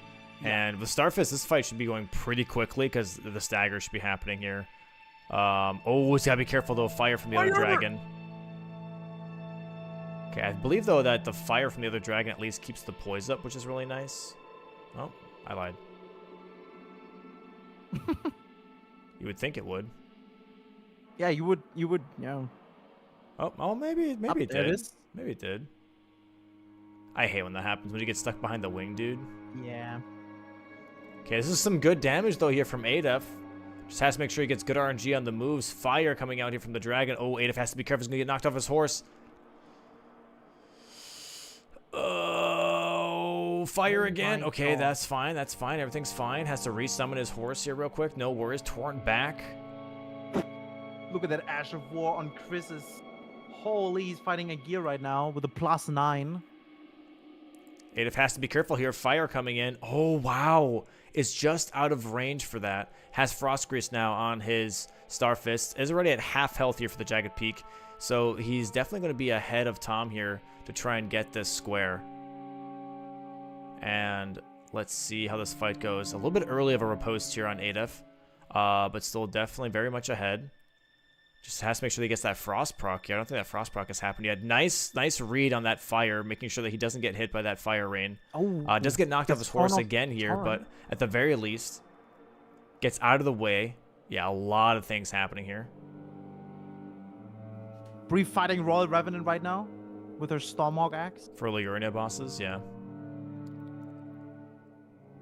Okay, Frost proc has happened here. Just a couple more hits is all that Adolf needs. Nice stagger. This might be it. Here we go. That's it. Very nice pick here from Adolf. About to get Egon's finger, working more on that column 5 and blocking row 2 for a FrogCarSpin. Very nice pick. That is also a huge Drake for the Worm Drake Dragon. There's the block. Very, very nice. Very, very nice pick. Wonder if Tom is now finishing this one for the Drake. Probably. And Chris here going for Lance Axe right away, by the way, as well. I guess he was grabbing. I don't think Ada should be going for the Magma Worm here because they already blocked row 2 and they already have column 3 blocked as well. I think Ada, getting that should be like, okay, now let me go for Skidoo 11 instead. That way I can at least force something, because right now they're playing still on the defensive, even though they blocked out a lot of things. They should be going on the offensive here. Pick a square that's more offensive. Definitely a level 11 Skidoo would be nice. Start just collecting a bunch of Skidoo fragments. Go for a Letter Ruin if you want to block something that block column 4 and row 1. Blow a Finger would be fine too. That would block out that column 4 and maybe give them a chance to try and progress row 4. Just anything. I don't think going for the Magma Worm here really is going to do anything. Chris going for the Ancient Dragon I think is fine because it gives them money, and at least that has them like take care of that whole fight to begin with, just to have that in their back pocket. But I don't think fully completing this is a good idea. I agree. Yeah, as well as this worm doesn't count really for 3 dragons and Drake for the DLC square. But maybe they just want to finish it, what they've started, right? Since Chris is already so ahead here on Land CX. But it's actually not too bad for FrogCarSpin, I would say, since they're not focusing on this dragon stuff anymore at all. There it is, we have no Lancex. Nice kill. Nice kill, yeah. And Breeze fighting a Deathbird in Leonia. This is about to be her 3rd Leonia boss. Wondering why they're not going for Red Wolf first, though. Red Wolf, Red Bear, maybe? Yeah, I really don't know. I really don't know either. You gotta be careful here, though. Magma Worm running rampant in the cave, knocking Adolf aside. Adolf has to be a little careful here. Now getting some of the good RNG. And we see backside here for Tom. I wonder what he's looking at here. That might be important just to get backside. Probably blow a finger. Blowing a finger is really good, yeah. To block, not block, but like get another, line going here in column 4, maybe. As well as row, column 4, row 4. He's also getting closer to Mesmer with that. There it is, Killer Worm Drake Dragon, Ancient Dragon here from Team Positive Vibes. Wendy's 4 for 4 now on the board. A nice tied up game, but the thing is, again, that square did not do anything for them, sadly, but I think just cashing it in just to have it, I guess, is just something that they want. At least having more squares on the board just makes you feel better. So I understand that for sure. But hopefully now, I think for Adolf is rushing those Skidoos. Because Skidoo 11, I think Tom's looking for that as well by going also for Gaius. That's why he's going for backside Shadowkeep. Because that column 5 could be really good here for Team Positive Vibes. And maybe another way in back into the game, because if we're looking at it right now, Bree is still on Liurnia bosses, but kill 4 bosses with the word God in it and kill Godfrey are on column 5, and that is a boss with the word God in it. So you can kind of work those two together if you really wanted to. Yeah, exactly. It seems like Bree died actually on this Deathbird because she's back here on full HP on a bird. Yeah, that's what I'm saying. Like Red Wolf might be better just to get like a Great Rune to possibly block the Godfrey. But yeah, I'm not sure. We will see. Maybe she just wants to finish the Leonia bosses now. Yeah, thinking Chris going it's here really, for really Margaret. fast. He is making his way towards Godric. So I think Godric, they yeah. are looking at column 5. Adolf here jumping down. Not sure as to Oh, why Tom he's talking going to to- Bonneville. Tom talking here right now to Hornsend for the letter rune. Acquiring a letter rune.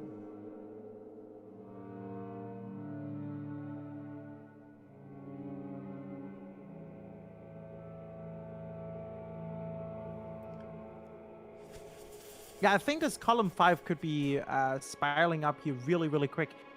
If Adolf gets the Scado 11 here before Tom, Chris is pretty ahead with God bosses. He's now going to Godric. He already prepped Godskin Noble. Yep.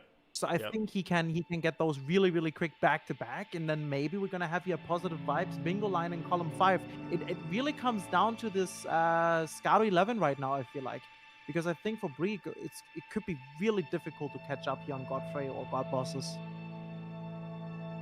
Yeah, Tom, you're going for Leda Rune, which I said that would be good for Adolf to go for. Not anymore, obviously. At the time when I said it was a good idea. But yeah, that would definitely at least block out, and that would progress that row 1 and also progress that column 4 now, which can get a little scary here. Last Liurnia boss here for Bree, as she just took out that Deathbird fighting a Don. Yeah, I'm not sure why she's not going for the Red Wolf here, because it would work for the column 4 as well. I know this is a fast pick, but I feel like with Lansix and everything, it kind of... Yeah, I think she'll have had time for Red Wolf for sure. Yeah. Yeah. I agree. No, I think, yeah, well, there it goes. 4 Leonia bosses here in column 1. Very nice. Good pick. And we have 5-4. Tom now fighting here Leda. And there it is. This is giving Adolf some time here to catch up to Skidoo 11. Not as much time as I expected. But yeah, now Bree is in Stormvale now too, going for Godric. But Chris is already almost at the fight. So this might be a race now on Kill a Boss with the word God in it. And this might be already a square 4 team positive vibes. Currently 5-4 on the board for FrogCarSpin. There it is. Acquire Letter Rune 6-4 now. But that will tell Adolf, like, hey, I got time. Yeah. Me when I got time? No. But what I want to say is, like, it could be also very interesting if Bree is not actually going for God bosses at all, and just getting Godric and then Red Wolf Renala just to go for Godfrey.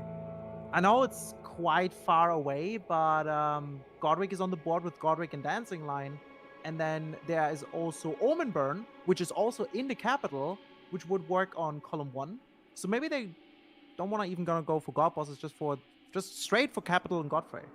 Oh, nice jump downs here from Tom, going for Hippo now, because it does give you 2 Skidoo fragments. I think he's just rushing that level 11 with Adolf here. And it's going to come down to what people know or think is the best Skidoo pickups. Tom already has 2 Skidoo fragments as well from the Queeline Church. He grabbed those before. He's going to have 2 more from Hippo here. Then I'm probably going to go for Gaius right afterwards, because there are 5 after that. And I believe for Skidoo 11, you'll need 23 Skidoo fragments. There's also 1 Skidoo fragment before Gaius on the on the Marika statue, and then there's some more. There's one in Shadowkeep itself as well. There's some good pickups. We have now, yeah, Chris going for Godskin Noble here with the Armor +9. That shouldn't be a big deal, honestly. Oh yeah, that R1 is dealing a lot of damage, and he's way ahead on God bosses. Not only that, also then on Godric, Rykard, and Bree now with her Stormhawk axe at Godric, dealing not as much damage as I thought for a plus. What is that? 6, 7? That's a good question. I'm actually not sure, but I mean, it's still great to be fair. Yeah, definitely. It's all right. Definitely is going to be able to skip most of phase 2 here after he gets the stagger. Yep, and that's going to be the end for that noble fight. Oh, okay, that was scary. I don't want to take that riposte there. Graveside Plains are now for Tom, though. Not going to go for Gaius right away, but going to go for some other things first, which is really interesting. He has 3 fragments right now. I don't know what his level is at, but Godric about to die here for Bree as well. I don't think that's a +9 Stormhawk, is that? No, it's not. No. We saw him skipping the 9 in Harlech Tree. Okay, and Ada, if you're going to Emir now, maybe getting the whistle for blowing a finger? Yeah, looks like he is. Okay. So he's like, they're looking at column 4, like, you know what, column 4 could be a little scary. And maybe he just doesn't want to deal with kill 3 dragons or drakes, or maybe after killing Gaius, he wants to go straight for blowing that finger. Not too sure, but Tom here hyper-focusing on Skidoo Fragments. Going to go for all those Mikola crosses that have a Skidoo Fragment right next to it. And Chris here not leaving Godskin Noble right away, but going to be grabbing the Grace for Rykard is my guess. And then going to go for Soldier of God and Godskin Apostle. But Bree now contesting still. Bree making her way towards Godskin Apostle here on Whirlwind Village. So Crystal currently ahead 1 God Boss, but not for very long. So he's got to be making sure that this is actually worth his time. I do think that this might be a little too greedy, trying to prep this Grace right now. A little bit too too much synergy, right? With Rykard, there is God in his name, but it's a slow fight. Oh, fuck, true, actually, never mind. No, it's good, but it's a slow fight. If Bree goes for the fast ones, then maybe she has time to snap it. Chris definitely ahead right now with 2 already.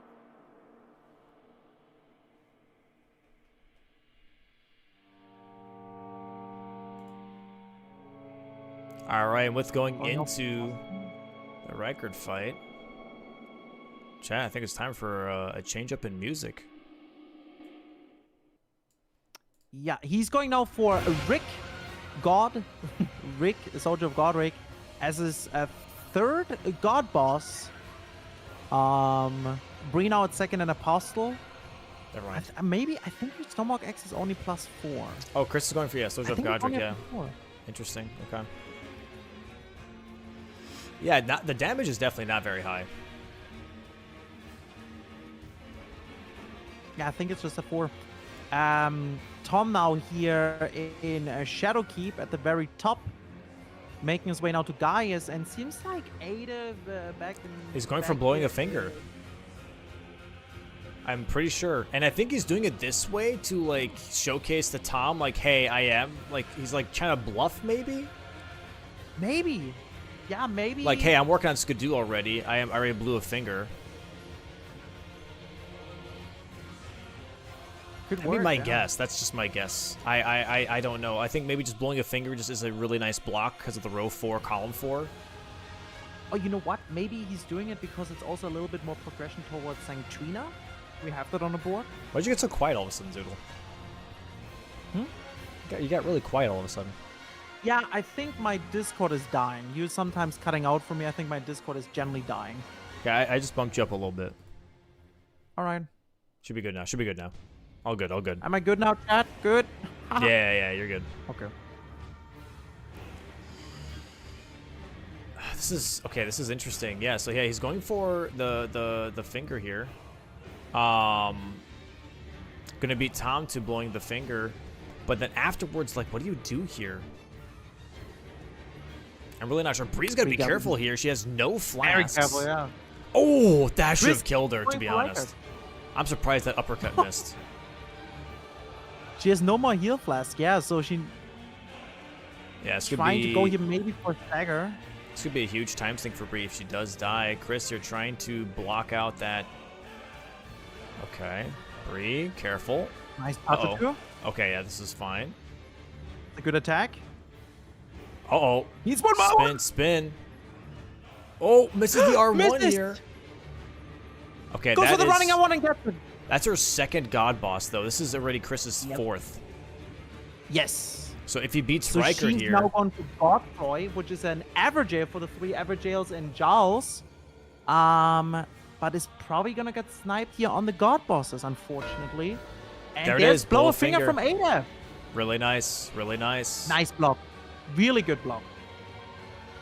Okay, 5-6 right now, or 6-5 for FrogCarSpin. Positive vibes here, trying to keep their presence on the board. Column 1 looking a little scary, but Chris Ray working on Rykard going into phase 2 right now. And then maybe Mesmer here for 8 if that row 4 is starting to build up a little bit. Godric is already dead here as well for Team Positive Vibes, but also FrogCarSpin. So after Rykard Mesmer, they could definitely go for Dancing Lion right afterwards, and all of a sudden that row 4 is starting to look really juicy. Yeah.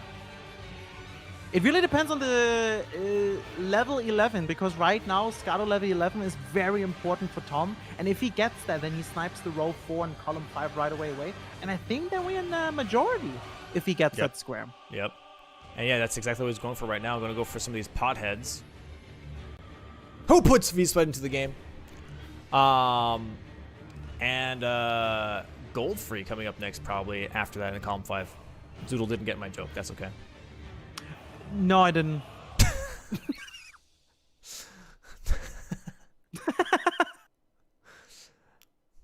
It's all good. I'm sorry. Would you want to explain it, or we just move on? So a pothead in American language is someone who smokes weed. That's all.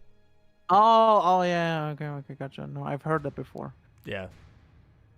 And we like to rib on Swed for being a smoker. It's just funny. That's all. Swed? Yeah. Swed has never smoked in his life. I don't know what he's Oh, true. Oh, there it is. God bosses, by the way. Chris did get it. Nice. I'm sorry, my joke took away from that kill. GG's here from Chris. That's a huge pickup and a huge time sink here for Bree. And now that column 5 is looking really nice. Chris also killing Rykard, and them not really knowing that he killed Rykard with that is actually really huge here. Gaius right now on Tom's screen. He's going to be going for Skidoo Fragments right afterwards. 5 Skidoo Fragments is what he gets for doing this. It might be the rest that he needs to actually get that level 11. Oh, well, how did he roll that? The hell, he just attacked. Yeah, I'm pretty sure that's the last. And Adolf is also making his way right now down to Gaius. Not sure how many they are missing. Nice stagger here on Gaius. And I'm wondering if Bree's now focusing on the catacombs, maybe? Going here for the duelist catacomb. And row, I mean, honestly, column 2 could be very interesting. Yeah, she's going for, she's going for the rest of the base game squares, I guess. And Chris here making his way already towards Capital, hoping that maybe Adolf does win on Skidoo Fragments, which I don't think he will, sadly. I think Tom is currently ahead on that still, very much so. But we'll see. We'll see how this all plays out. Unless he dies right now! It is 6-6, though. It is currently tied on the board. GG's for Tom. First trying a Gaius. Was it hitless? I'm not sure. It might have been. I think so. Might have been. We don't have hitless was on the board though. Yeah, I'll be honest though. Even if Tom gets the 11, this whole board looks pretty good for both teams actually. I would say a little bit more for positive vibes. Bree is definitely a little bit ahead now for the 3 Everjails, 2 Jaws, since she already did. Oh wait, no. Wait, Chris also did an Everjail. They both did 1, I think. Maybe Bree did 2. I'm not sure. Right? Oh no, Bree did 2. Yeah. Godfroy and Adan. Adan, yeah. And Chris did Blood on Night. Yeah. There is a DTS now in Gaius. There it is. And there's, wow, good block for FrogCarSpin here and majority. But this should genuinely tell positive vibes, like, hey, like he definitely rushed that, which means we have time on some other things. Yeah. I feel like Adolf... And he's going for Dancing Lion! He's going straight for Dancing Lion, and he's so much closer to Dancing Lion than Adolf is. Adolf going to go for Mesmer here instead. So now that column 1 is going to be blocked out most likely here for Team Positive Vibes, but column 2 is now creeping up and being like, hey, I'm here too. Yeah, Bree now getting the... Oh, Chris has got to be careful. Oh my god. Chris almost dying here to DTS, and that Zamor Storm making the last ticks happen. Has access to Capital now. That Godfrey thing, honestly, they could look at row 3 here, to be honest. Red Wolf, Red Bear is still on the board, insanely enough. Chris has access to Goldfree and Omen Baron. Yeah, like, he could just go for Red Wolf, Red Bear, and then go to Putrescent Knight. Yeah, don't even go for Mesmer. Don't even try to block that. That could be huge. Like, yeah, Chris, go. Yeah, I think Chris is doing. I think they're seeing it. They're seeing the line. Chris going for the Academy Key here. So once Chris gets to Red Wolf, Adolf is probably going to pivot over to Red Bear. I totally missed roll 3. Some majority This just could be a big one. This could be a genuine big Yeah. one, especially because Adolf already has a lot of south access compared to Tom. That's the one place Tom does not have access to. This But could he's be going for huge. Mesmer, though. Because Bree No, also I- only has Godric deck. She doesn't have a second Remembrance yet, so she's really behind on capital. I think Chris can really bank on the fact that Bree does not have capital access. I think the best play right now. I don't know why. I understand the Mesmer Rykard play, but I feel like the Hornburn would be more important, right? How do you get Hornburn in DLC? You get it from Good talk. the Tree Spirit. See, and that's the thing. I feel like now going for the Hornburn might be more, and Sanctrina would be for Adolf a little bit more important. Maybe also Red Bear, just for that role, right? Because if Tom now kills a Dancing Line and then goes straight for Trina, then column, not only it's the roadblock, but then column 2 is also very scary. Bree's now on her second catacomb. Yeah, it's very much open right now here, chat. This could be very interesting with roll 3. That's a second catacomb here for Bree.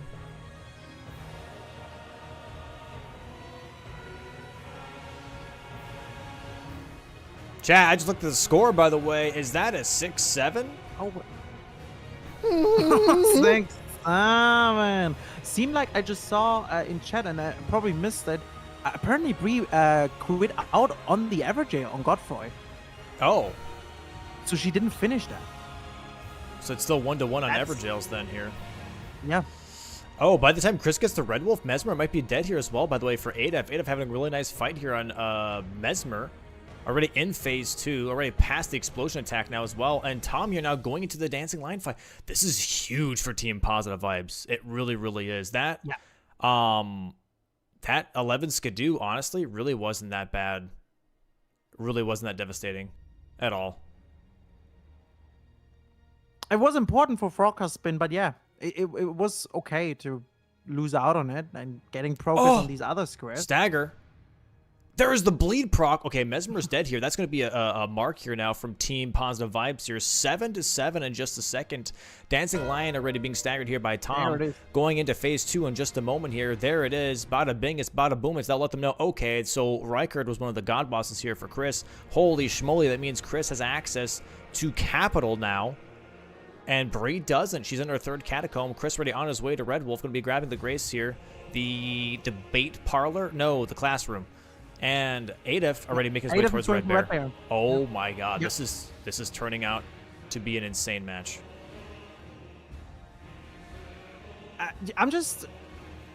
It's going to be very interesting here after that Dancing Line what Tom is going for, because if he would rush for Sanctrina, which is a very long square, I think that's the square they need, because Positive Vibes is ahead on Omenburn, Hornburn, ahead on Godfrey, ahead on Red Bear and Red Wolf. It's all about that Sanctrina talk. It's all about that Sanctrina talk. Doesn't know that. There it There is. is 8-7. And now if Tom sees it, he can What is he go gonna do? south right now. And I think he might be. South! He's going south! Red Wolf. Blocking that road 3. Red Wolf that. Red Wolf is dead. And honestly, it's in general a good pick, because if Bree now finished this cemetery, there is 3 catacombs. She just needs to go for the 3 Shabriris, and it could be a possible bingo line for FrogCarSpin column 2. Yeah, this board is writing itself here. Red Bear already almost into phase 2 for Adolf. If Adolf, however, gets his kill very quickly, he could possibly still beat Tom to Putrescent Knight, because he's closer still. Tom still has to catch up. Or mustard. Bree is now in Weeping, about to talk to what's her name? Arena. No. There it is. Yeah, There's that yeah. Red Bear kill. Red Bear Holy kill. schmoly, there it is. And does he go That's south right fair. away? He's going to go south. He's going to go south. Go south, Adolf. Go south. Why is he going 3-path cross? Going south. Dragons? No, row 3, right? Row 3. Yeah. I don't know. What is he doing? Tom What is he now, doing? Lots of money. Holy schmoly. Wait, boy. I'm now at the new dragon, and seems like Adolf is maybe... What is he doing? Is he going for dragons, or is he just wants to do the He's going for pickup, maybe? jails. I'm not sure. He's going for jails. Why? I don't know. Why? I don't know. Do they not see Why? column 2 right now? Do they not Building see up? row 3? I don't understand. He's not going for jails? He's going for... No, he is going for... Why? I think Chris is working on the... Is gonna work on Shiburi now too. I think Chris is working on... I think they're going for majority here. 9 to 8 right now for FrogCarSpin. They need 5 more squares for positive vibes to win on majority. Jails here. Jails, Jar, and Great Jar helmet. I think they're thinking like, hey, if Tom wastes time on St. Trina, we can go for grapes. That's 1. Clear 3 ever jails and 2 jails. That's 2. Jails is 3. Jar and Great Jar, that's 4. That's 4 squares. 4 out of 5 they get from just doing something else other than St. Trina talk. Yeah. And 3 with a really good synergy. And they're giga ahead on the Burns and Godfrey. Godfrey. Yeah. Bree just got her first Shiburi. I think... And Chris still needs to run up there. Wait, I think Bree's ahead, though. Oh, yeah. If Bree gets this is bad news for positive vibes. Yes, because I don't think Adolf will be able to catch up. It's very scary. I gotta be honest here, Domo. It's very scary here right now from positive vibes to put all that, everything on Chris pretty much for that column 2. Tom is already at the hole. And Bree got 1 Shiburi and is making now her way to the second. And I think Chris is about to pick up his first. Chris already has 2, I think. He already has 2, so this is. But he hasn't talked to Arena yet. He hasn't done the whole Arena stuff yet. He's behind. He's so behind. This is looking bad.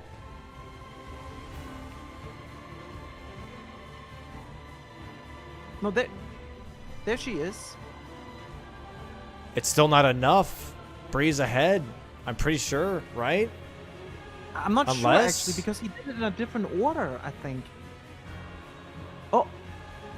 He's going capital. Wait, what? Capital? Am I missing something? Am I crazy? Wait. She's not in capital. What am I watching? Oh, no. Is he splitting progress? Is he doubling up? Oh my fucking god. Wait, no, I'm confused as well. I think Chris is trying to he's splitting progress. Oh, yeah, and this is very scary right now, because Bree's about to get the 3rd. Wait, where's Bree going? Oh yeah, you need to go over there and give it to her. Yeah, he's at the Knight's Cup. Yeah.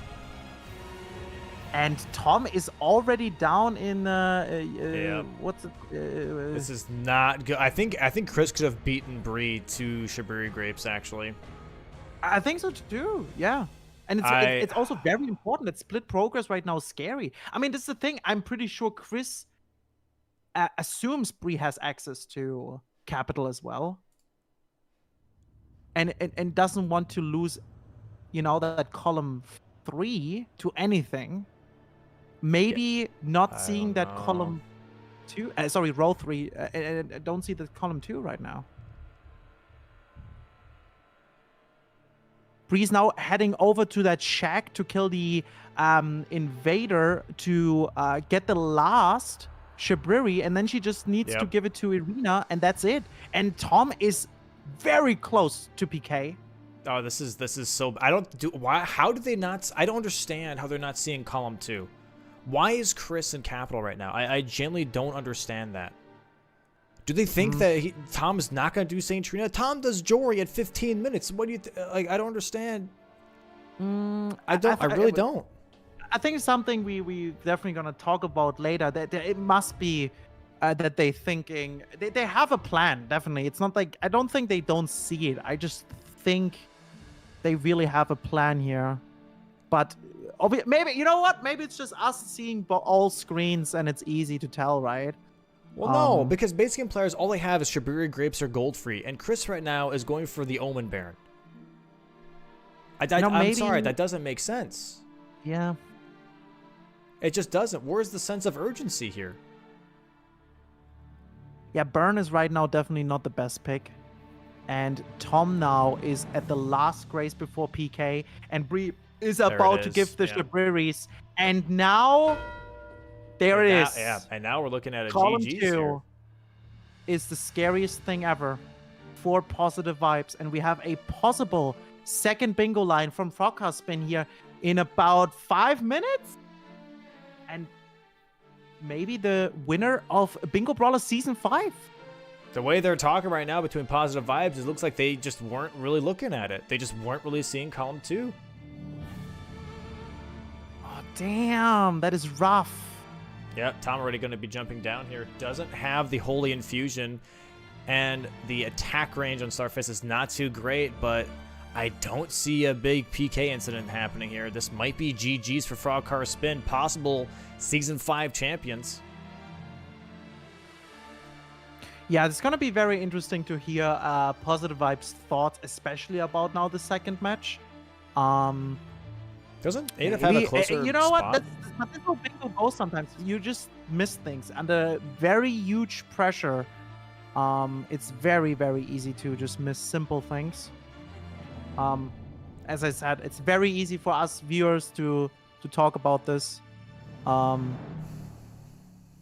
we're not playing.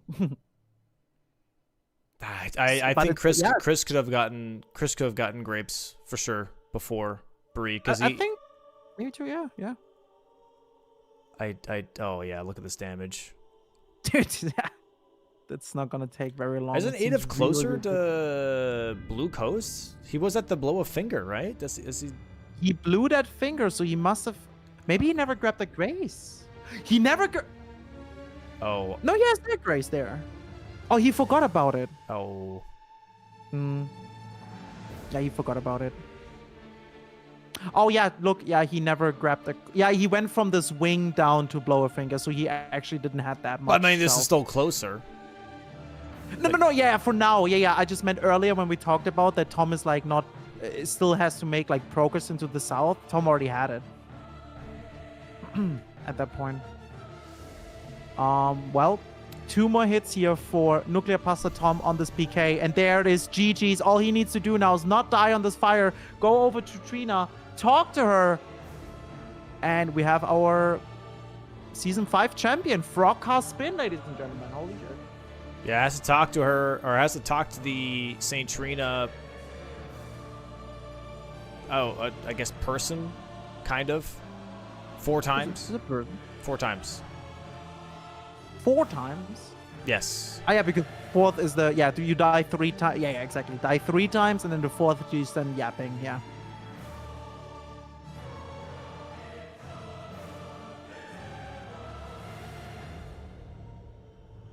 You know what I'm happy about? That we had a blow a finger on the finals. Yeah, true. Dude, I don't Chat, can we get a quick blow a finger in chat, please? I don't understand what Positive Vibes was genuinely in the drive. Like, they even went for Red Bear, Red Wolf, and then they just nothing. I don't understand.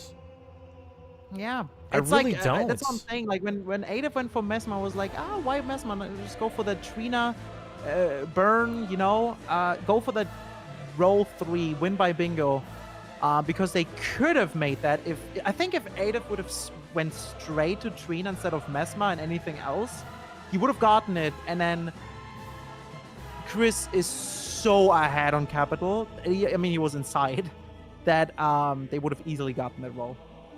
Unfortunately, missed completely column 2.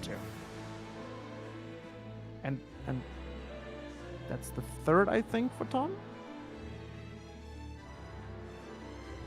Pausing. Yeah, he's getting the slow death scream. Yep, this is it. Yep. And there it is. GG's FrogCarSpin, champion! your Season Holy! 5 Bingo Brawlers champion, FrogCarSpin. Very well played today. FrogCarSpin played amazing. Even though now in match 2 there was an very not easy chance, but somewhat easy chance for them to lose it on that roll 3. It's going to be very interesting to talk to the players and see their thoughts about both games. I mean, first game is gonna be very easy to recap here. I think second game is almost more interesting here, but we will see. We will see. Wow! Congratulations for FrogCarSpin, and yeah, well played. GG's. All right, and with that post-game match, see if the players are ready. Give them just a little bit, just to like let that sink in. Finals is always a huge, you know, stressful situation slash mental toll, if you will. And there we go, man. Insane. That's crazy matches today. Wow, I did not expect that. I did not expect that. Maybe Positive Vibes had just today a little bit of a, you know, it's just maybe too stressful of a day today. Just maybe, you know, not just like a bit of overthinking too. I've seen some players do that as well, where they have a plan and the plan's correct, the plan's right, and then they're like, oh well, actually, if this for some reason would happen, then it's bad, and that kind of just like negates their good play. You know what I mean? Yeah. It's like tunnel vision on the wrong spot, maybe. Yeah, exactly. So I guess we'll see. Get the players in here. Yep, just a second here. I'll check with all the players. Wow, Chad, what a season 5. What a finale here today. FrogCarSpin being the winner of season 5. Very, very well played. And yeah. It's gonna be interesting. I wanna hear the game plan from Positive Vibes, especially about game 2. This is I'm waiting for it's gonna explain a lot of things, a lot of questions we have. All right, I'm gonna bring in Bree and Tom here. Let's get them. All right, welcome on in, GG's guys. GG's FrogCarSpin. Hi, thank you. Thank you. Hi. How are you guys feeling? Hello. Elated. Yes. Ecstatic. A little shocked. I feel a little shocked. I'm very, very proud of us for the first match because we were just saying how we find ourselves playing more cautious and passive in actual matches than we do in practice. And that was like our first time where we committed. So that match, Tom had said, no matter what happens after this, I'm super happy with that match. And I was right there with that sentiment. So yeah. The main thing I think we were fearing was like, did they prep St. Trina? Yes. Yeah. Because if they prepped St. Trina, then row 3 was bad for us. I don't know if we were going to catch up. Probably not. If they would have went for St. Trina at that point, probably not, because Bree had 1 grade rune with Godric, and Chris already had 2 with Rykard, right? So you guys would have probably not catched up there now. Or caught up. Yes, that was our biggest concern, but we were seeing a little bit of the movement that ADF was doing with their Red Bear and then the Mesmer marks. So we were thinking we had an edge, or it was going to be incredibly close. Yeah. He was either like at the same grace as me, or I had a little bit of an advantage over him on map. I wasn't sure which finger he blew. I wasn't sure at all. Tom called column 2 first match. He called it right away. He's like, what if we just push column 2? I'm like, sure, I trust you. And then the second match, I think we were looking row 2 initially. And then after that got blocked, I was like, Tom, how do you feel about column 2? Like, pretty early on. You guys won actually twice with bingo and twice column 2. Like, 2 was apparently your lucky number today. Our first and second bingo of the season. We're in the finals. Crazy, yeah. Yep. Insane. Especially second match. Sorry, go ahead, Domo. No. Go ahead. I was gonna bring in the other I two just wanna players, say, but first, go ahead. Yeah. The second match, exactly. Second match is going to be very interesting to talk about with positive vibes about that Sanctuary and the Shibriris, because we have some questions there too. So yeah, Let me get them in, right? bring them in here. All right. Sounds good. All right, welcome in. Positive Welcome vibes. in. GG's, guys. GG's. Yo, GG's, guys. GG's, guys. Dude, fucking congrats, guys. Really well played. Yeah. Nice job. Thank Happy you. for you guys. Ada? Thank you. It's very kind of you. You guys put in a You lot guys of work, played so and it good. showed. Yeah, the practice was very evident. Thank you. That means a lot. We put in a lot of time in this season for sure. And I'm really happy. Good. You know, the final result. Yeah. Go ahead. Oh, sorry. I was just gonna ask. For positive vibes here. You guys mentioned last week when facing Monkey Business that you had some plans / some strategies in mind for the finals. I was curious since today started, the final started. What was like your guys' overall work or prep for today? Well, I mean, like back then, we didn't have really like any plan. It's more like we're not gonna just like talk about our thoughts openly, like to everyone, right? Fair. But we did have a plan going into this, which, I think we didn't fully stick by it, especially for game one, which was just more have me race Bree on things in base game and have Ada kind of dodge Tom on DLC stuff and like split progress. But yeah, in game one, game one was kind of just like I made just the miscall of thinking like, you know, Bree might go for Tree Sentinel, knowing that I might just go for plus 16 to dodge or like to race her on that, you know, just like skipping the Tree Sentinel. So I thought too far ahead, where I should have just gone plus 16 with the Omen Killer, then go back for Tree Sentinel with the Spike Cestus. And then that was, and then I also just made the mistake of going for more upgrades than I needed to. I should have just gone plus 12 and done the Lions, because the Lions was a snipe by like maybe, like I had just got to the second Lion. Yeah, so 15, 20 seconds around there. Yeah. Yeah, we knew that one was going to be close. Yeah. I think the issue for us, like it was basically on the skill front. I actually think Chris and I played quite well, like in game. But on the bingo meta front, we just sort of had a bad day today. Yeah, we had bad decisions. We had bad decision making and like poor defense. And we, again, like Chris said, especially in game one, we didn't really stick to our strategy much. I don't even. What was the board in game one? Is that visible somewhere? It's in the general chat. Yeah, here I'll in general chat. repost Okay, it. here we go. I got it. Okay. So on the DLC side, I should have just been splitting progress on Mikkel Cross's Drain the Water, which I was kind of doing. But then once I saw column 2 start getting big, I was like, oh, well, we need to block. And foolishly, even though I know the 2 hippos on the way to Joy are the fastest and provide the possibility to race on Matting Hand anyway, I went for Golden Hippo, which was a huge mistake. Because I was blinded by Memory of Grace. Yes. Yeah. It was a tough call. Tom was like, really excited about that. Yeah, I bet. I bet. Yeah.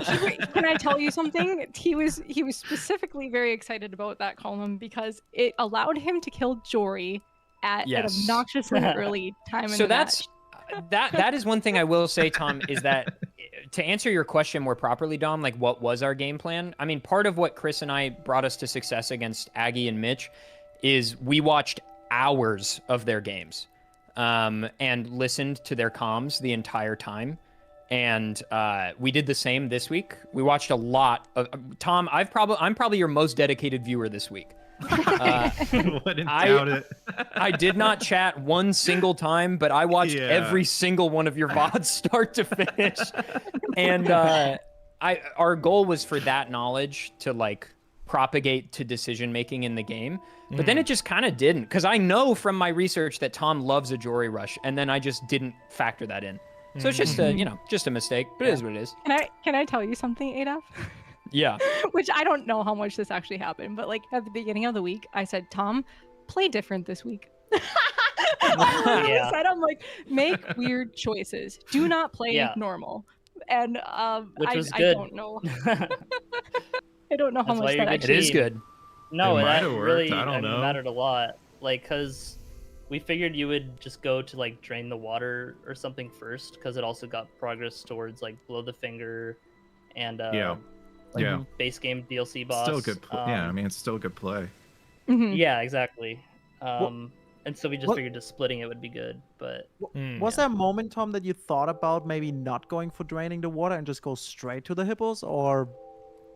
Yeah, but I don't know. I was like, maybe we can create something on row 3 somehow. If I manage to get Blow a Finger somehow, maybe we can get something on row 3. That was the passivity just slightly leeching in, where he slightly deviated from our aggression. I mean, your game plan was very clear from game 1 to be as aggressive as possible, and crazily, it seems your game plan was column 2 on no matter what the board was. So that's really interesting. I commend you guys on picking a row before seeing it. No, but truthfully, like, the aggression was very evident, and I think that it played well because something Chris and I think, admittedly, the season's over, so I can say we're bad at this. Chris and I are bad at seeing lines as being fast before the game begins. Like, we're good at finding a line midway that we've already created a little bit and then closing it quickly, I think. But I, at least, am very bad at, like, looking at the board and going, oh, column 2 is good. So you play, like, evolution more. Like, the board is going to evolve over time. Well, yeah, I would say I definitely see like the lines that are like the fastest, and I used to play like that a lot more back in like early bingo to just go and kill without, without like going to majority. Which my problem with that is that if things do go to majority, I kind of forget to block lines, which is, has happened to me in the past in important matches as well, and including this one. I kind of just didn't see the column 2 until you guys marked, I think, Godric Dancing Lion or something, and then it's like or until you marked Hyeta, I think. Then I was like, oh, I should have finished Hyeta, because I got 1 grade. I think it would have been close. I don't know who is ahead, because I had given her 1 and then pivoted to do the Barons. Did you have the Temple Porter Grace? I didn't have the Teleporter Grace, but I had Last Year Ruins. Last year. Okay, yeah, I had Temple Quarters, like, by Revenge. I also had Temple Quarter. Oh, you did? Okay. Yeah. I think it would have been close. It could have been a close race there. But let's talk about my that. mistake with that. One sec with that real quick. I didn't grab the Grace after Godric, so I had to run from Scenic Isle backwards. So that's why I was like, I'm just gonna get this 1 and then leave. But I would have finished it out, obviously, if I just saw the line. That's very fair, because like I feel like we all are like done with his yapping, and you were probably pushing God bosses at that time, so you had much bigger things to fry. And me, I already had it in my mind that I wanted to do grapes in succession, so I got the Grace. So it's just like your focus is in different places. So I think I would have made the same choice in your shoes for the God boss. Can I ask some questions about this second board on Tom's side? I'm curious, Tom, what the early game looked like, because I will tell you sniped Kill a Boss +0 by 5 seconds. So I'm curious were you also splitting Kindred Cookbooks and +0, or what happened? Tolier skip happened. Dude, me too, bro. Me too. Yeah. It happened to you too. Yeah. I failed it once both games. Yeah, same. But the second one I died because it just didn't give me stable position for some reason. Classic. And I like, I don't know. I know how to fix it and it didn't fix it. And then I had 1 cookbook. I didn't go for the fastest ones. So I went for the one by the Forge. And then I was going to the one by Church District, and then I was gonna go for the 3rd one, which is by the Gravebird armor set on the way to Rau. That was the plan. You were doing the Church District one as your wow. Okay. So I chose that one because I wasn't entirely sure if you were gonna just straight up rush cookbooks or if you were gonna go for something else along with it. So I got Fort of Reprimand Grace, and then I was making progress to Shadowkeep first instead of going for the cookbook to Rau, because there's a lot more in Shadowkeep. Sure. So that was the plan, and then you marked it before I even got the second cookbook. So I was like, crap, I have to go to Round Table and see what I have, and I was like, oh, and then Starfish. Oh, great, I'm probably Yeah. behind. But I guess I barely snuck that through. Well, what happened, Tom, was I'm very inexperienced on that square, and you are quite good at that square. And I didn't buy enough greases, so the last half of Edred's health bar, I was just doing bleed, which was obviously very, very slow. I think the honestly the big downfall Frost. the big downfall for that square wasn't anything about greases. To be fair, it was also the fact that Tom wasn't taking a single riposte, and that kind of weaved in a lot more attacks in. No. Well, hang on. Before Chris judges me on taking the riposte, let me explain myself. Well, sometimes it's fine, but I agree that you shouldn't take the riposte. However, when, like, especially if you're trying to get grease procs, 100%, and also the bleed procs, the more hits you get, the bigger the bleed proc will be, obviously. Yeah. However, towards the end, when I didn't have freeze or rot left, and I was getting comboed and I was nervous, I was like, you know what? I'm just gonna safely take the riposte, because there's a clean riposte loop with Starfist. 2 charge R2 staggers him every time. Yeah. Yep. So yeah, I agree, it is slower, and if I had another rock grease, I definitely would have just been like R1 spamming. But yeah, that was definitely a big time loss, but I think I still would have gotten it actually if I just had one more grease. Because given how close it was, even though I was riposting, if I had one more frost grease or one more rock grease, we probably would have been fine. It's actually crazy how different it is if you go for riposte or not, because Tom arrived there, like, your boss was at half HP, and then Tom arrived, and I was like, dude, Adolf's gonna get that easily, but then just, I don't know, like, these not going for riposte and just keep hitting was so incredibly fast. I mean, it was very close at the end, but like, for arriving so late, it was crazy. It's definitely slower. There's no denying that. It's definitely slower. It was a baby moment for sure. To be fair though, you got hit a lot at the beginning of the fight, and I can understand that nerfs coming in, and you just want to play it safe, right? Dude, I got hit so many times. So that's you played the DLC side of the board so well on the second game, Adolf. Like, I was I forget what you said. Scurrying around. I wasn't keeping up, actually. Like, Egon's Finger, I felt like I had to set up more. I don't know if you just went in with like 2 or 3 Skidoo. I went in 3 Skidoo with freeze grease and dragon wind grease. Yeah, I went to 5 Skidoo, and then I used rot and freeze, and I got it, but I got it like, I don't know, 10-15 seconds after you. And I was like, do I challenge dragons, or do I go into Shadowkeep? And Bree was like, go Shadowkeep. The 11 Skidoo 3-pointer, Chris and I were both like, bro, what? We were so confident that once we were sneaking god bosses, and we were like, oh, we're going to have column 5 easy. Because I had set up a ton of graces to get to Skidoo 11 relatively quickly. I was fighting Gaius, and you marked Skidoo 11. I was like, bro, that is a crazy choice. It worked out so well, but like, what a call! Dragons in that time.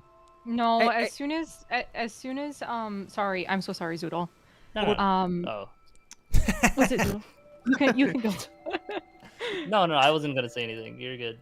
Okay. As soon as I think it was Egon's Finger was sniped from us, I said, Tom, either this is all on me and I have to go like full force trying to get god bosses or Godfrey, or we both challenge it and we have a better shot at making it happen. So we both tried to block, because otherwise it was completely on me. And I it was wanted not to do looking jails. Good. The You whole did. time.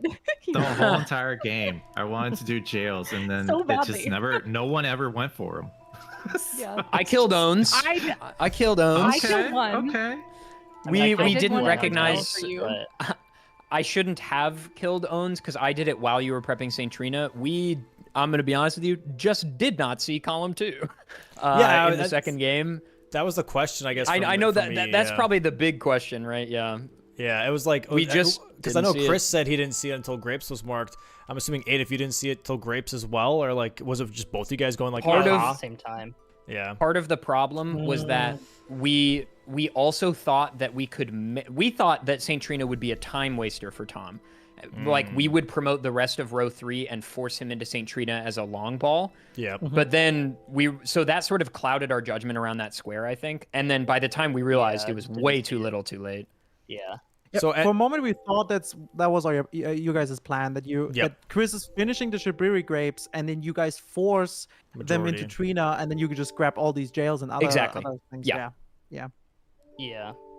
So also, I will say the Ashore lighting ram, I was moving my hand to mark the square when you marked it. No, that's how close that was. Yeah. Oh my god! I killed 10. Was reaching to do it, and you marked it. I'm like, no. Can I and tell it you was something? because I just miswarped wrong. And so. I almost killed one more because I wasn't confident that I got 10, and I was really scared that I didn't have 10. I'm like, no, you counted out loud. Just mark the stupid square. Yeah. Oh my god. So also, none of you doing Lanciac skip, is that just something that you just felt was not worth it's it? It's not consistent. It's not worth it. I never got consistent at it personally. Well, that's the thing. You don't. It's not a good skip. I felt like, whenever I would fail it, I would, exactly. Like whenever I would fail it, it would be bad. Like I would have to warp out and then have to redo the entire sequence. So at that point, I'm like, I'm going to go do something that gives me different progression, which almost always is going to have an effect in the board, right? Going to like the forest spanning way or going towards Tree Sentinel. There is almost always something else that requires one of those graces. So it's like, it's fine. You make time other places. And I'm just bad at it. It's hard. You probably got that grace for Apostle, right? Yes, I got it. On the way to Lightning Ram. No, I did not grab it on the way. I was going Lightning Ram. I wanted it, and then you got forest spanning, but you got forest spanning. So, yeah, exactly. Yeah. Okay. Adif, up the guy is would have been by Lanciax. Sorry. Yes. Sorry. Okay, so go ahead. I did. Yeah. After guys, Adif, would have the 5 scatter would have been that enough for 11? Like would have been done then? No. I would have been after guys. I still would have been 9 skidoo short.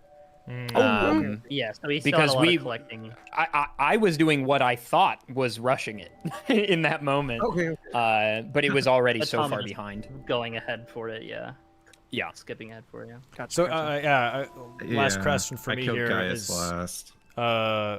Chris, so we saw at the very end there, you going for sewers and everything, and did you think that capital was at all contested or anything? Because that was definitely one thing, even obviously with column 2 not being seen, over Omen Baron and Goldfree, not finishing the grapes first was definitely a curiosity of like, oh, is it a thing of like where you feel like maybe Bree is contesting capital at all?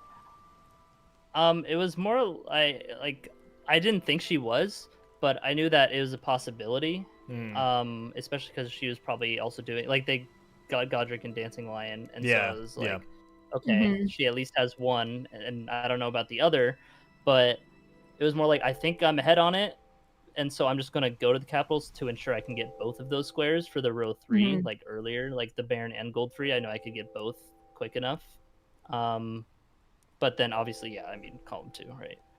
Yeah. We had the conversation at the end. We said if Tom loses St. Trina, we lose the game because I wasn't near capital. So we just had to make that gamble. And for FrogCarSpin, I was going to also say is like Bree not ending Liurnia bosses on Red Wolf. I was wondering why you guys did not make that decision, just like went for, I guess, the 4 quickest kills instead of going for like Red Wolf as a Liurnia boss. I honestly didn't even see it as something being significant on the board at the time. In hindsight, it would have been a great play for that row 3, but I had sights everywhere else. So I went for the jail instead to do a little bit of synergy. I mean, you guys saw I didn't upgrade my weapon, so my brain was in a little bit of a scatter mode. Did you guys notice that? What was it? There's 4 screens, not really, to be fair, but yeah. Okay, I'm so happy you missed it. I'm revealing my blunder. I didn't upgrade my weapon. I bought the stones, and then I'm like, okay, Revenant and whoever, and then I just went and I was doing +0 Stormhawk. And +0? I was like, whoa, this is really bad damage. Wow, Stormhawk is really bad compared to what I thought it would be. And then on the Deathbird. Well, that's honestly, yeah, Chris. I had also- that thought. I had that thought, like, oh wow, the nerf was significant. Yeah, And not then realizing it's true. Yeah. yeah, well then I was doing the Deathbird in water, and I'm like, this is fricked up. Something's wrong. And then I realized I didn't. Yeah. Last question for me, Bree. Did you port out of the Godfroy Everjail? Did you like quit out, or did you finish that? I quit out, I believe, because it's long. Mm-hmm. And there is no other reason to do it. I don't think. I mean, we have 3 Everjails on the board. That's why. Oh my god. Oh, Yeah.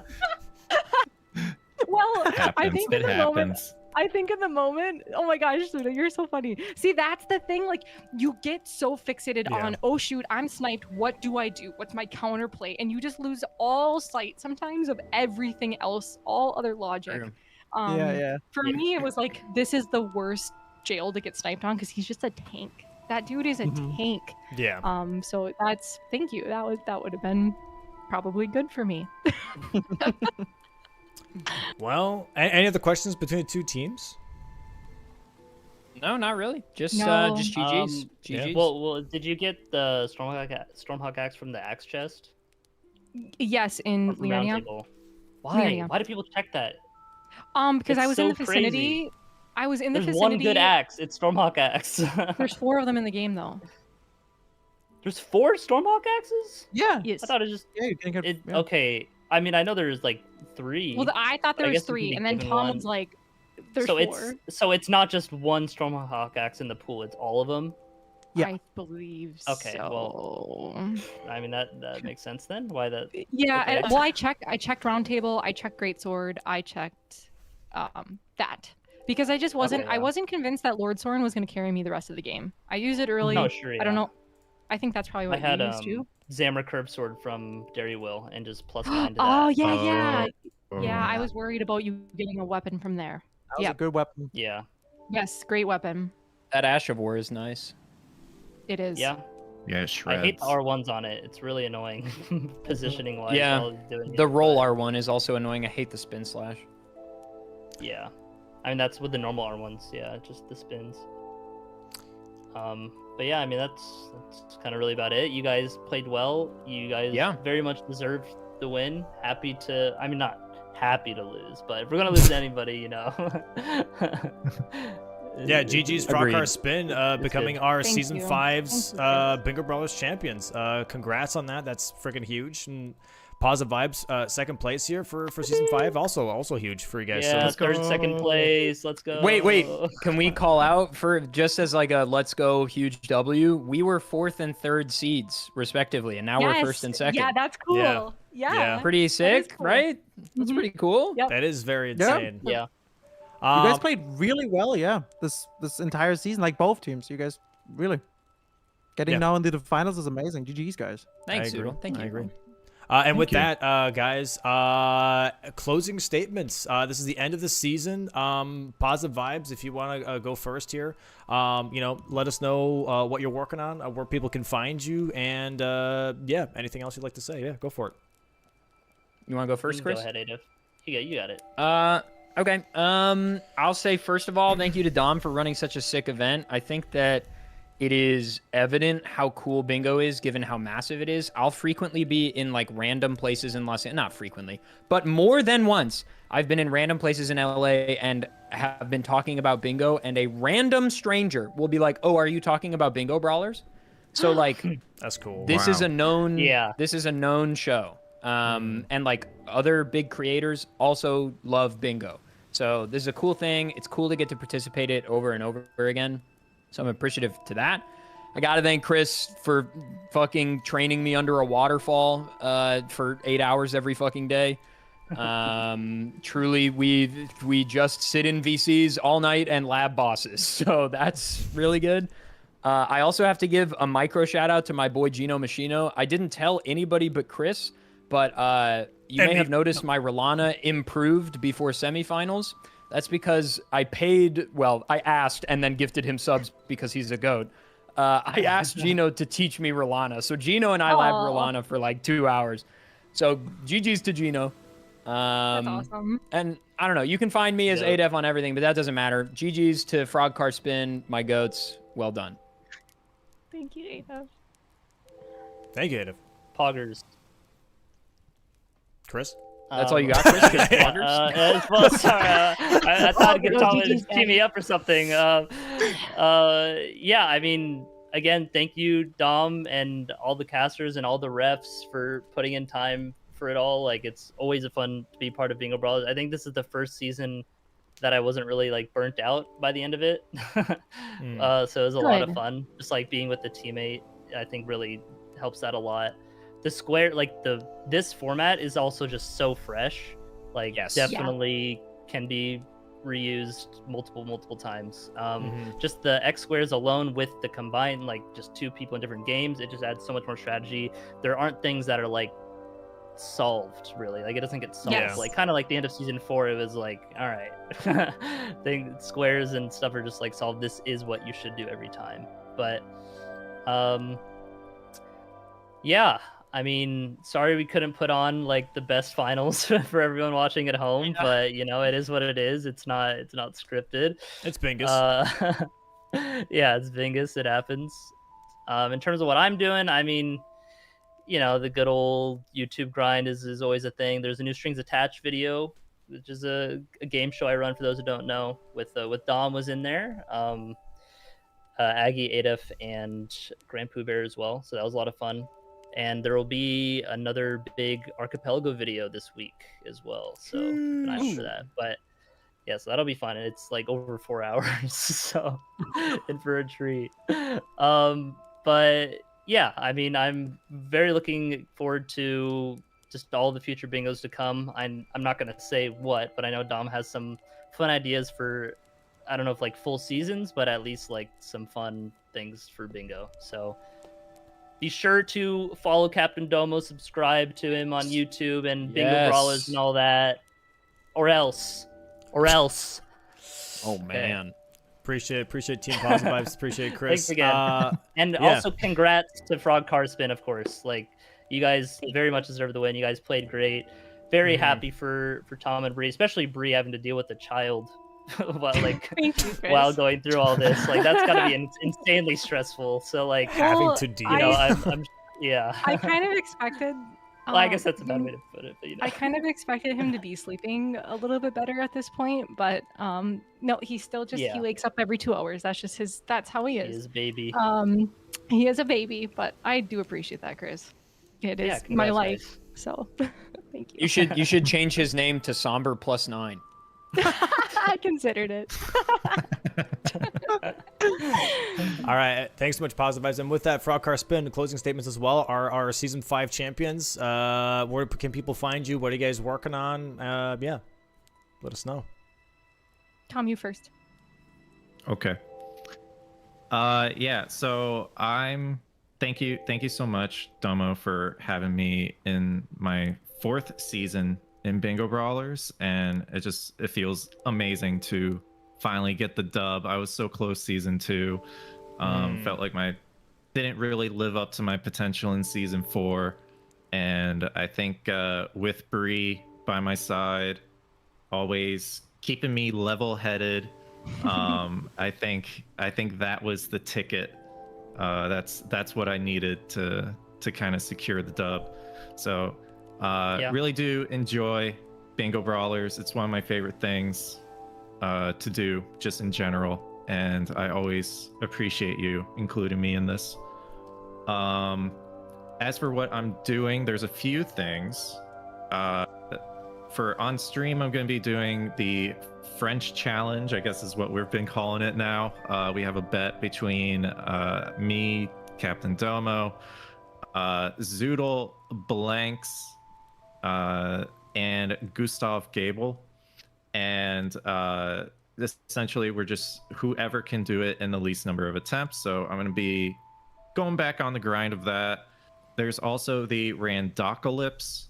That is a similar competition to the Deathless Rando League that Forza put on, but it's hosted by Carsey, and I've been doing the official seeds for that. So I want to continue trying to get to the top 32 for that at the end. I also hope to put more YouTube videos out. Hell yeah! Since I have more time now. That's really the goal.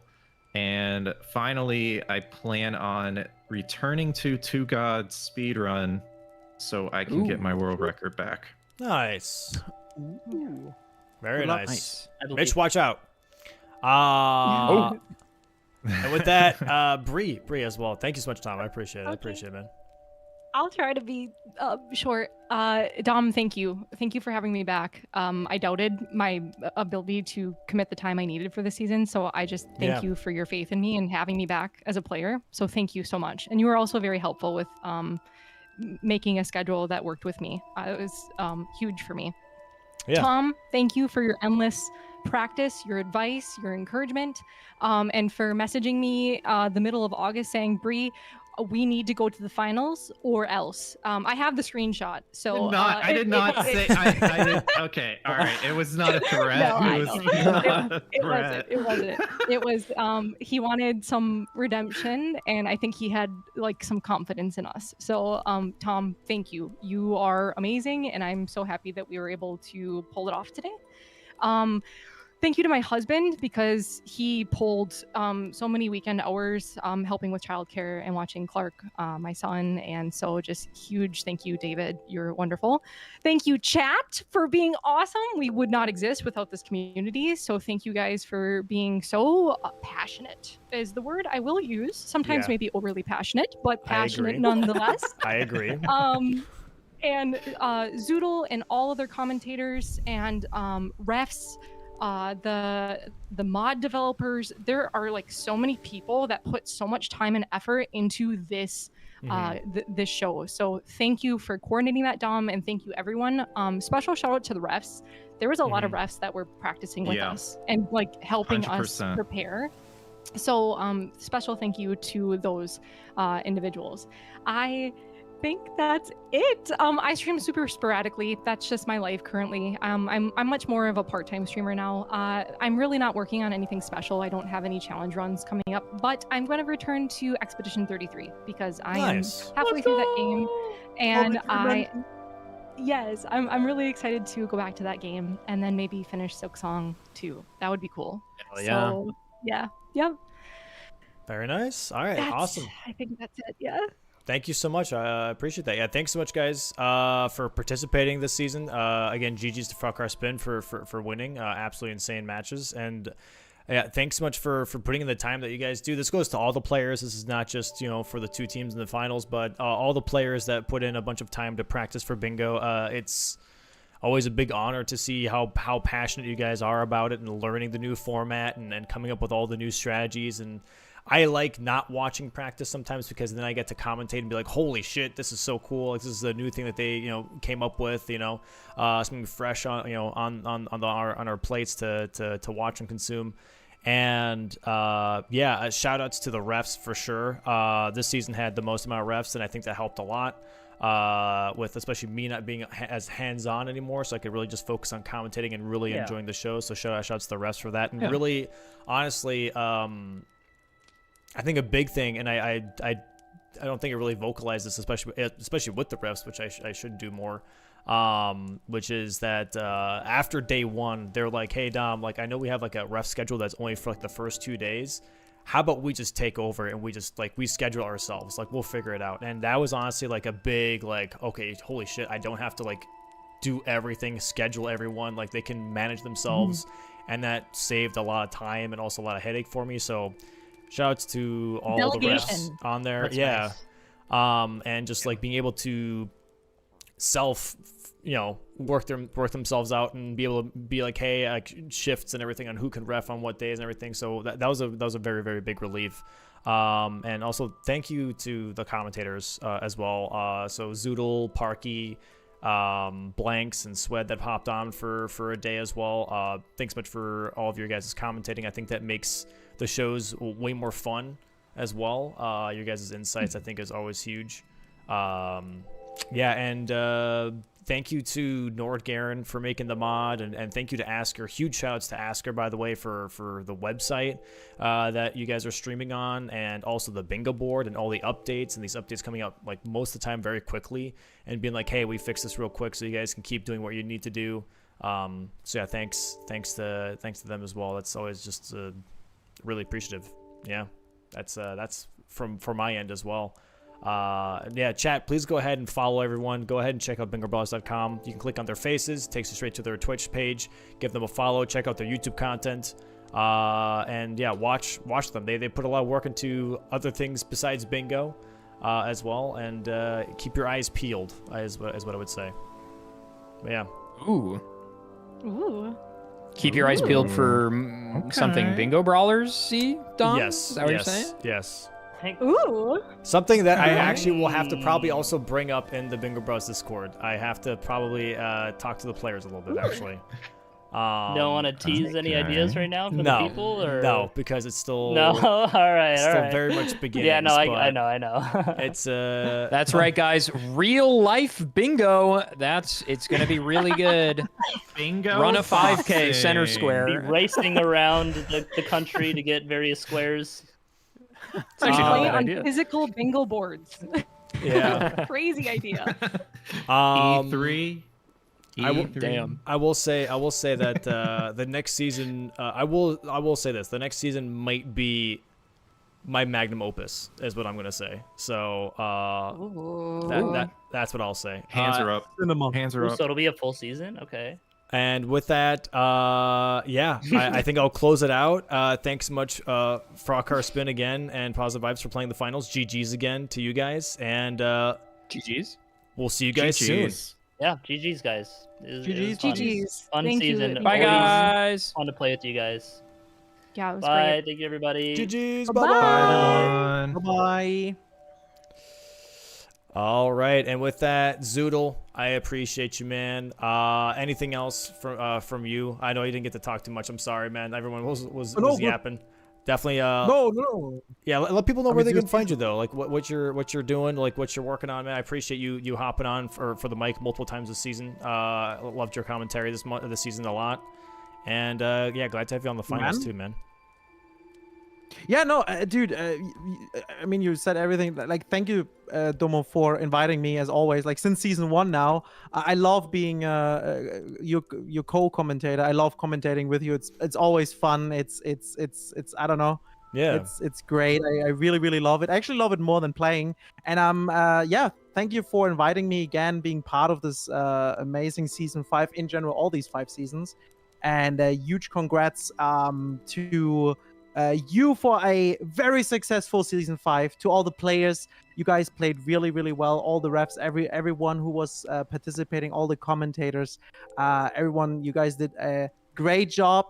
Chat, I hope you guys were really entertained this season. That was really good. I love the whole concept is just great.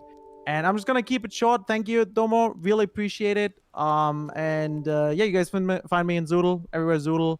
I'm doing the French challenge, beating Domo's ass. And then yeah, I'm actually working on bingo myself, but not Souls related, on Hollow Knight Silk Song, which is forming right now to be actually pretty good. We have like a mod and everything to randomize quests and stuff like that. I don't want to spoil anything. So Domo, it would be really nice if you could finish Hollow Knight and Silk Song, so I could, you know, get your help there as a bingo baron here. Okay, thank you very much. But yeah, no, thanks. Thank you so much. Thank you to all the viewers listening to my voice, and thank you, Domo, for inviting you. Yeah, Amazing, where can people find you, man? Like Zoodle, Twitch Zoodle, twitch.tv Zoodle, and YouTube too. Yeah, YouTube or whatever. That thing's that, dude. Whatever. No, it's not. Twitch, dude. There's always a beginning. Yo, but thank you so much, dude. I do appreciate that, man. And yeah, and with that, chat, that's the end of season 5, man. I appreciate you guys all being here. Thanks guys for watching. It's crazy it's already over, to be honest. And it was a little bit of a shorter season. Honestly, it's a little always tough starting like late fall season because of holidays and everything coming up, and yeah, people having plans and streamers having to commit a schedule, you know, to really accommodate the whole season. So I still appreciate everyone participating, and yeah, that's pretty much it. GG's FrogCarSpin for being the finalists and the winners of season 5, and I'll see you guys soon with some more bingo, and some more bingo weekends. Those are coming back too. So thanks for being here, guys. And Zoodle, what do we rate out to? Joe, let me look it up. Maybe we both can choose something. Sure. What is happening here? My internet is dying. Okay, we have Chemist doing a random raise. We have... What else do we have? Let's see. Chemist and Forza playing Elden Ring, doing some random stuff. Dist, all bosses know their randomizer. With Use What You See is doing the French challenge. Oh, He is doing the French challenge. You want to raid Dist? Yeah, let's rate Dist, man. All right, we'll raid Dist then. Sounds good. And with that, chat, thank you so much for being here. I do appreciate you. We'll see you guys soon. Take care. Be sure to check out YouTube if you missed any of the matches. They're all going to be on there. I'm going to put them all in the playlist as well. And have a great rest of your Sunday. Thanks so much for watching. And tomorrow, my normal overall content will continue as well. So if you guys want to see the French challenge, if you guys want to see some other fun challenge runs that I do, right here on this main channel, baby. I'll be right back. All right. Have a great Sunday, guys. Bye-bye. Bye-bye.